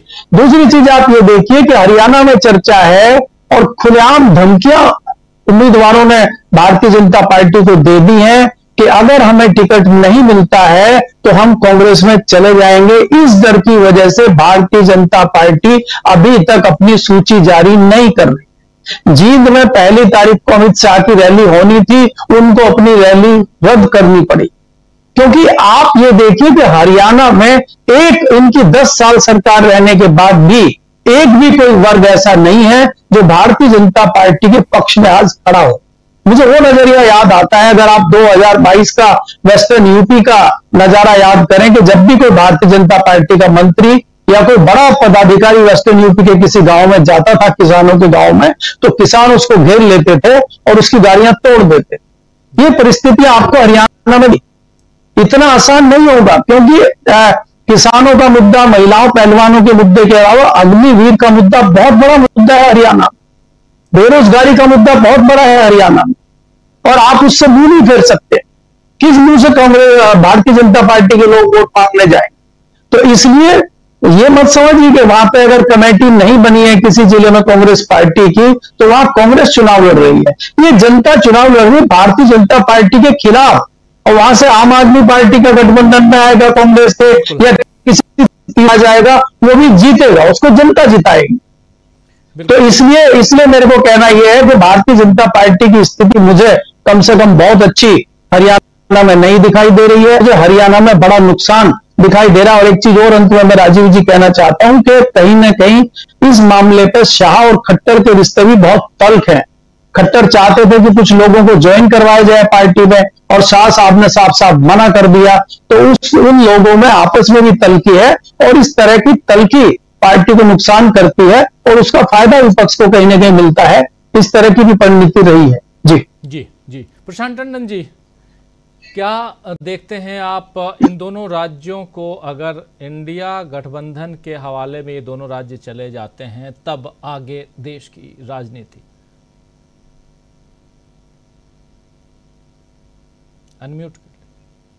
अनम्यूट कर लीजिए। हरियाणा का चुनाव पे बात करते हैं, 4 जून के बाद एक नया फैक्टर इस देश की राजनीति में आ गया है। वो फैक्टर पहले भी काम करता था, लेकिन 4 जून के बाद मुहर लग गई उसको। जैसे हम लोग पहले बात करते थे मोदी फैक्टर, अब राहुल गांधी फैक्टर है। और ये राहुल गांधी फैक्टर हरियाणा में भी काम करेगा, ये राहुल गांधी फैक्टर जम्मू कश्मीर में भी काम करेगा, ये राहुल गांधी फैक्टर महाराष्ट्र और झारखंड में भी काम करेगा। या ये चुनाव इस लिहाज से बहुत महत्वपूर्ण होगा कि राहुल गांधी मेहनत कर रहे थे, भारत जोड़ो यात्रा कर रहे थे, उसके बीच में भी बहुत सारे इलेक्शंस आए, लेकिन कर्नाटक का इलेक्शन आया, तेलंगाना का इलेक्शन आया, सब में उसका असर दिखाई दे रहा था। लेकिन कांग्रेस के 99 होने के बाद, लीडर अपोजिशन बनने के बाद, उस पूरे राहुल गांधी की छवि को एक मोहर लग गई और राहुल गांधी उसके बाद शांत नहीं बैठ गए। रोज कुछ न किसी से मिल रहे हैं, उस अपनी राजनीति को वो इन्हांस कर रहे हैं, बढ़ा रहे लगातार। और बड़े मुद्दे हों चाहे छोटे मुद्दे हों, रेलवे के ट्रैक में काम करने वाले लोग हो या जातिवार जनगणना हो, वो तमाम तरीके के मुद्दों को एड्रेस कर रहे हैं जो जनता के मुद्दे हैं। बेरोजगारी का मुद्दा हो, एमएसपी का मुद्दा हो, तो राहुल गांधी एक बड़ा फैक्टर इस चुनाव में है। अब केवल चुनाव में फैक्टर नहीं काम करता, नीचे कार्यकर्ता, बूथ मैनेजमेंट, इलेक्शन मशीनरी, वो क्या है, जिस तरह पंकज जी इशारा कर रहे थे, वो भी होना चाहिए, लेकिन राहुल गांधी फैक्टर इसमें रहेगा। दूसरा जो इम्पोर्टेंट हरियाणा के चुनाव के मद्देनजर मैं कह रहा हूँ, देखिए चुनाव हरियाणा का ना खट्टर साहब का है, ना ये नायब सिंह सैनी का है, ये चुनाव मोदी का है। नरेंद्र मोदी की राजनीतिक हैसियत तय करेगा ये। इसके बाद वो महाराष्ट्र में कैसे जाएंगे, झारखंड में कैसे जाएंगे, वापस दिल्ली में किस तरह से सरकार चलाएंगे, ये सब उसके बाद तय होगा। तो बेसिकली हरियाणा का चुनाव नरेंद्र मोदी का चुनाव है। राजीव जी, हरियाणा का चुनाव नरेंद्र मोदी का चुनाव है। आप फंसा रहे हैं प्रशांत टंडन जी। फोटो किसकी लगाएंगे वहां पे? वहां नड्डा जी जब तक हैं सेवाएं।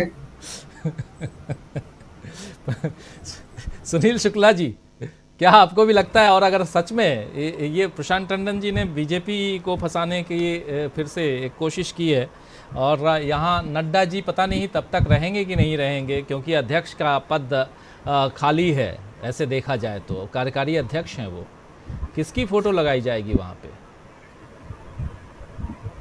नहीं, फोटो जब चुनाव जीतने लगेंगे तो मोदी जी की हारने लगेंगे तो नड्डा जी की आज तक यही होता आया है। ये तो रहस्य, एकदम खुला हुआ रहस्य है, ये ओपन सीक्रेट है, ये सबके सामने है। और भारतीय जनता पार्टी तो मोदी जी के चेहरे के अलावा चुनाव लड़ती नहीं है, हर जगह मोदी जी का चेहरा होता है। मोदी जी खुद भी कहते हैं कि जो आप उम्मीदवार की चिंता मत कीजिए, आपका दिया हुआ वोट मुझको मिलेगा, मोदी को मिलेगा। भारतीय जनता पार्टी कोई दावा करती नहीं है, वो गारंटी मोदी की होती है। तो मोदी ही चुनाव तो मोदी जी के ही नाम पे होगा। लेकिन आप कल्पना कीजिए कि दिल्ली में, हरियाणा में, हिमाचल में, जम्मू कश्मीर में, पंजाब में इंडिया दल समूह की सरकारें होती हैं, क्या बीजेपी की स्थिति होगी? और आगे बढ़ जाइए कि महाराष्ट्र में इंडिया दल समूह की सरकार, पश्चिम बंगाल में इंडिया दल समूह की सरकार, झारखंड में इंडिया दल समूह की सरकार, बीजेपी की क्या स्थिति बनती है? उत्तर पूर्व में आपकी जाने की स्थिति नहीं बन रही है वहां।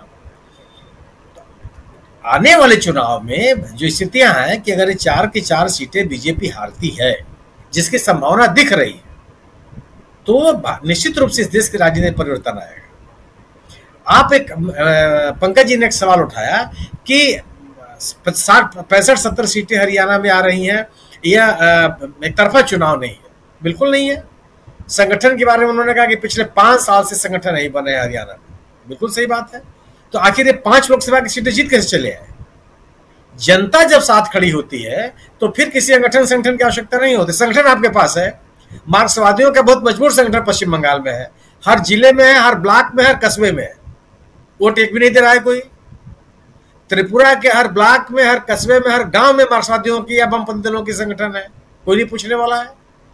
AIDMK का तमिलनाडु के हर गांव में, हर कस्बे में, हर चट्टी चौराहे पर उनका दफ्तर खुला हुआ है, कोई नहीं वोट दे रहा है। सवाल यह है कि इंडिया दल समूह ने या राहुल गांधी ने जो एक जनमानस तैयार किया, अब जो बात कही है कि जनता चुनाव लड़ रही है, ये जो गठबंधन आम आदमी पार्टी कब कांग्रेस के साथ आने के लिए तैयार थी। आम आदमी पार्टी उत्तराखंड में चुनाव लड़ने गई, हिमाचल में लड़ने गई, गुजरात में चुनाव लड़ने गई, कर्नाटक में चुनाव लड़ने चली गई इसी कांग्रेस के खिलाफ, और कहती थी कि मुझको अपना राजनीतिक आधार बढ़ाने का अधिकार है, हर व्यक्ति हर पार्टी को अधिकार है ये। लेकिन जब जनता ही आपके साथ नहीं खड़ी होगी तो आप दिल्ली तक में आपने समझौता किया, अब नाम लेने के लिए तैयार नहीं थे, कांग्रेस के दफ्तर तक रिक्शा लेके जाने के लिए तैयार नहीं थे आप, कि कोई ये ना देख ले कि हम अब कांग्रेस के दफ्तर के सामने से गुजर रहे हैं। जनता ने आपको मजबूर कर दिया और आपको आना पड़ा। ये जो गैर भाजपा राजनीति का एक माहौल बना है देश में, ये आम आदमी के बीच में यह मजबूर कर रहा है। और निश्चित रूप से इसमें कोई इनकार नहीं कर सकता कि चुनाव लड़ने के लिए, मतदाताओं को मतदान केंद्रों तक ले जाने के लिए, नेताओं की बात मतदाताओं तक पहुंचाने के लिए संगठन आवश्यक है। अगर आपका की सफलता 50% होती है, 20% होती है, आपका संगठन आपको 70% 75% पहुंचा देता है जी। लेकिन संगठन के अभाव में ये स्थिति बनी कि जनता जो माहौल बना रही है उसका असर पड़ता हो, निश्चित रूप से असर पड़ता होगा, लेकिन जीत को कोई बदल नहीं सकता। आज स्थिति यही है। जिस किसी भी राज्य में, जिस किसी भी पार्टी ने मजबूत दलों को बाहर किया है, सत्ता से बाहर किया है।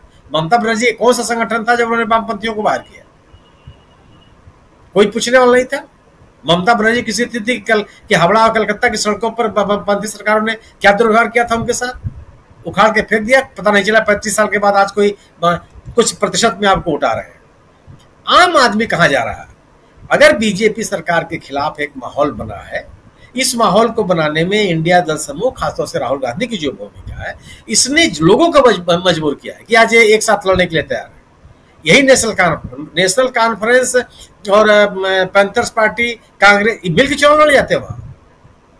आज मजबूरी है सबकी लड़ने की। और आज हालांकि जम्मू कश्मीर की स्थिति क्या हो गई है, आज महबूबा मुफ्ती बीजेपी की तुलना में नेशनल कॉन्फ्रेंस को टारगेट कर रही है अपने सभाओं। इसका दुष्परिणाम पीडीपी को भोगना पड़ेगा। बिल्कुल, क्योंकि वहां की जनता ये चाह रही है कि आप बीजेपी से लड़िए। अगर आप नया फ्रंट खोलेंगे, आप कैसे मतदाता को छोड़ के चला जाता है। जनता दल इसका उदाहरण है कर्नाटक में, और हमारे राज्य में उत्तर प्रदेश में उदाहरण है मायावती जी का। आपको अपने मतदाताओं के अनुकूल अपना राजनीतिक प्रतिद्वंदी देखना पड़ेगा। अगर आप उस निर्णय लेने में अगर आप संकोच करते हैं तो आपको अलग परिस्थितियों से गुजरना पड़ेगा, आपको लोगों की नाराजगी झेलनी पड़ेगी। निश्चित रूप से हरियाणा में एक मजबूत संगठन की आवश्यकता है, लेकिन जनता ने कांग्रेस को ताकत दी। उत्तर प्रदेश में इतनी सीटें जीत जाएगी कांग्रेस, कोई सोच सकता था? मतलब आप सीतापुर जीत जाएंगे, आप मोहनलालगंज जीत जाएंगे, कोई कल्पना कर सकता था क्या कि लखनऊ की सीट में, लखनऊ जिले की एक सीट आप बीजेपी जीत जाएगी, अरे कांग्रेस जीत जाएगी? मतलब ललकार के जीत गई वो, तो जनता ने जिता दिया। किस जगह कांग्रेस का संगठन और बीजेपी के संगठन में कोई तुलना नहीं, दूर दूर तक कोई तुलना नहीं है। लेकिन उसी बीजेपी को कांग्रेस के लोगों ने हरा दिया मिलकर के। मायावती जी का संगठन कहां नहीं है, किस जिले में नहीं है, किस ब्लॉक में नहीं, किस गांव में नहीं है? हर जगह है बहुजन समाज पार्टी का संगठन। एक सीट नहीं मिली, मत प्रतिशत 2.5 तक नहीं पहुंच पाया। एक जनता को कैसे आप तैयार करते हैं, सवाल यह है। और इंडिया दल समूह राहुल गांधी ने बीजेपी के खिलाफ जनता को तैयार किया है और इसका असर दिखाई पड़ेगा। जनता तैयार है, बिल्कुल। इस बीच जनता के बीच बीजेपी ने अपने 67 उम्मीदवारों की लिस्ट हरियाणा में जारी कर दी है, यानी 67 उम्मीदवार, जिसमें सीएम सैनी भी हैं। लाडवा से सीट से वो चुनाव लड़ेंगे, और इनके अलावा कई सारे 67 उम्मीदवारों की सूची इन्होंने जारी कर दी है। दूसरी तरफ कांग्रेस पार्टी ने मैनिफेस्टो कमेटी का गठन कर दिया है, और एक नहीं बल्कि 4 राज्यों के लिए, जम्मू कश्मीर उसमें है, हरियाणा है, और महाराष्ट्र और झारखंड भी है। इन 4 राज्यों के लिए अपनी मैनिफेस्टो कमेटी का गठन भी कांग्रेस ने और इधर हरियाणा ने क्लोजिंग कमेंट के लिए आना चाहता हूं जल्दी से संजय जी, समय कम है और महत्वपूर्ण चर्चा हम कर रहे हैं, संगठन हो नहीं हो, लेकिन जनता इस वक्त हम देख रहे हैं लगातार लोकसभा चुनाव से ही कहीं ना कहीं एक विचार दिमाग में, दिलो दिमाग में अब थोड़ी सी दूरी बनाते हुए बीजेपी से यहाँ की जो खासकर यहाँ के जो वोटर्स हैं वो दिखाई देते हैं। भले बीजेपी लोकसभा में 240 सीटें तक पहुँच गई, लेकिन फिर भी एक बड़ा वर्ग है जो बीजेपी से नाराज दिखाई दे रहा है और राहुल गांधी की तरफ जाता हुआ दिखाई दे रहा है। कल आपने ट्रैकमैन के साथ राहुल गांधी का वीडियो देखा होगा जिसमें वो कह रहे हैं राहुल गांधी से कि आप जहां जहां गए वहां वहां उनका काम हुआ, उद्धार हुआ और इसलिए हम चाहते थे कि हमारे बीच भी आइए। ये जो उम्मीद है अब राहुल गांधी को लेकर, यही जनता से कनेक्ट करते हुए, इंडिया गठबंधन को कनेक्ट कराते हुए दिखाई दे रही है, यही उम्मीद दिखाई देती है। आप कैसे देखते हैं? और यहाँ इन दो राज्यों की बात, इसमें इंडिया गठबंधन और यहाँ अगर जीत होती है कितनी मजबूती, इसका कितना असर केंद्र की सरकार पर? केंद्र की सरकार पर नहीं, माने बीजेपी कमजोर हो जाएगी। इंडिया गठबंधन को की सरकार बने तो इंडिया गठबंधन मजबूत हो या ना हो, बीजेपी की सरकार बहुत कमजोर हो जाएगी, केंद्र की सरकार कमजोर हो जाएगी। जिस ढंग से बीजेपी काम करती रही है और जो डबल इंजन का उसका दावा रहा है, तो डबल इंजन से कोई फायदा तो हुआ नहीं, ना राज्य को ना राज्य के लोगों को। तो उसमें अगर कांग्रेस की सरकार बन जाएगी तो बीजेपी का जो एम था कि हम राज्य में सरकार बना करके जो माने जनता को जो बेवकूफ बनाया गया कि डबल इंजन से डबल फायदा होगा, वो उसकी पोल खुल जाएगी, ये जनता समझ रही है। और खुल जाएगी तो बीजेपी को जो नुकसान होना है वो सरकार जाने से ज्यादा होगा। और जो माने अब जब चूंकि राहुल गांधी और नरेंद्र मोदी बिल्कुल आमने सामने हैं, तो अगर हार जाएगी तो नरेंद्र मोदी की छवि पर या नरेंद्र मोदी के भविष्य पर और जो 75 साल का उनका एक्सपायरी डेट है उस पर भी असर पड़ेगा और ये सब इस चुनाव से पता चलेगा। तो इसलिए ये चुनाव बहुत इंपॉर्टेंट है। और चूंकि बिल्कुल आमने सामने, लगभग आमने सामने की टक्कर है, मतलब अखबारों में खबर नहीं छपती है, वो सब अपना पुराना है और राहुल गांधी ने उसकी काट निकाल ली है और सब कर रहे हैं। जैसे कल वाली खबर आज अखबारों में वैसे प्रमुखता से नहीं है जैसे छपनी चाहिए थी, जितना बड़ा मामला है। जैसे आपने बताया कि लोगों ने कहा कि आपके आने से मामला हमारा सॉल्व हो जाता है, तो उस लिहाज से बहुत बड़ी खबर थी, लेकिन वैसे वो छपी नहीं उतनी प्रमुखता से। तो ये सब हो रहा है और इसके बावजूद राहुल गांधी लगे हुए हैं, तो सिर्फ लगे हुए हैं और उसका रिजल्ट लोकसभा के इलेक्शन में दिखा भी है और अब तो बिल्कुल दिखाई दे रहा है। तो मुझे लगता है कि राहुल गांधी की जो तैयारी है, माने राहुल गांधी का जो अपना पर्सनैलिटी है, उसका उनको फायदा मिलेगा। और वो बिल्कुल क्लियर हो गया है कि एक तरफ बिल्कुल लोक डेमोक्रेटिक सिस्टम है, डेमोक्रेटिक तरीके से काम करना है, और बिल्कुल दूसरी तरफ बिल्कुल ये है डिक्टेटरशिप है। तो उसका फायदा और जनता दस देख चुकी। मैंने पहले ये हो सकता था कि लोगों को ये गलतफहमी हो कि डिक्टेटरशिप से फायदा होगा, पहले यही समझा दिया गया था कि डिक्टेटरशिप से भी फायदा होता है, वो भी जरूरी है, टू मच डेमोक्रेसी वगैरह सब हो चुका। तो अब तो जनता देख रही है कि डिक्टेटरशिप से कोई फायदा नहीं है और डेमोक्रेसी से क्या फायदा था। तो उस हिसाब से जनता वोट देगी और उसका फायदा कांग्रेस को मिलेगा, मिलना चाहिए। और इसमें इलेक्शन कमीशन, ईवीएम सब अपनी जगह है, उसको भी देखना पड़ेगा। और जनता ये भी समझने लगी है कि ये सारी चीजें भी है, तो वो सब का भी असर हो रहा है। और धीरे धीरे जनता ये सब चूंकि समझ रही है, इसलिए उसका असर दिखाई दे रहा है। तो मुझे लगता है कि इस चुनाव में वो बहुत ज्यादा दिखाई देगा, बहुत क्लियर होगा।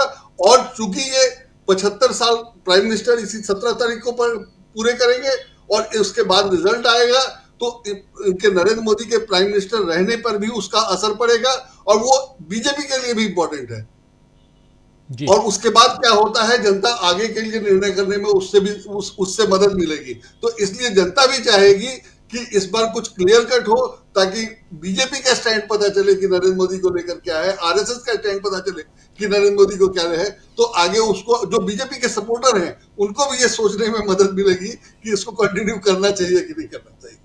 जी जी, बिल्कुल बिल्कुल। बीजेपी के वोट देते हैं वो तो अलग जगह है, उनकी तो बात ही नहीं है, उनकी तो कोई बात ही नहीं है। लेकिन जो लोग सोच समझ के वोट देते हैं, वो इन सारी चीजों को सोचेंगे तो उसका असर पड़ेगा। और सरकार के काम करने का ये है कि आज ही खबर है कि 1.5 लाख करोड़ का हथियार खरीदा जा रहा है। अब इतना पैसा हथियार में लगाने की क्या जरूरत है? आप क्यों लड़ने की तैयारी कर रहे हैं? आप मिलकर सद्भाव से रहने की क्यों नहीं तैयारी कर रहे हैं? संजय जी, और वैसी हथियार, राजनीति क्यों नहीं कर रहे? संजय जी, वो अभी आपने कंगना रनौत का देखा नहीं क्या? कुछ था नहीं हमारे पास। 2014 के बाद हथियार खरीदना, डिफेंस को मजबूत करना, एक काम है, अभी खर्च करना पड़ेगा। रहने दीजिए, इस पे प्रश्न मत उठाइए, सवाल मत उठाइए, वो फिर राष्ट्रवाद पे सवाल हो जाता है। तो इसको अभी वैसे ही रहने दीजिए, खरीदने दीजिए, बेचने दीजिए, कुछ लोगों को कमाने दीजिए। लेकिन चलते चलते एक फोटो दिखाना चाहता हूँ। ये फोटो देखिए, नड्डा जी बैठे हुए हैं, अभी इनकी चर्चा हो रही थी, बगल में चिराग पासवान हैं और चिराग पासवान के ऊपर एक टेलीविज़न है। जरा ले आइए भाई, थोड़ा और क्लोज, थोड़ा ऊपर, हाँ। उधर राहुल गांधी दिखाई दे रहे हैं, टेलीविज़न पे राहुल गांधी दिखाई दे रहे हैं, दिखते हैं, कोई बात नहीं। लेकिन इमरान प्रतापगढ़ी लिखते हैं, महफिल तुम्हारी जलवे हमारे। चलिए, ये चलते चलते एक तस्वीर आप लोगों के बीच कि नड्डा जी और चिराग पासवान जी के महफिल में जलवा राहुल गांधी का। बहुत शुक्रिया अदा करता हूं संजय जी आपका, पंकज जी आपका, सुनील शुक्ला जी, केपी मलिक जी और प्रशांत टंडन जी, आप सबका बहुत शुक्रिया, बहुत धन्यवाद इस चर्चा में लंबे वक्त तक बने रहने के लिए, बहुत शुक्रिया। आप तमाम साथी जो बने हुए हैं, आप सबका भी शुक्रिया अदा करता हूं। विजय पगाड़े जी हैं, श्री किरण जे हैं हमारे साथ, राजेंद्र बंसोरे जी हमारे साथ हैं, हिरजी पटेल हमारे साथ हैं, निशित पटेल जी भी हमारे साथ हैं और उमर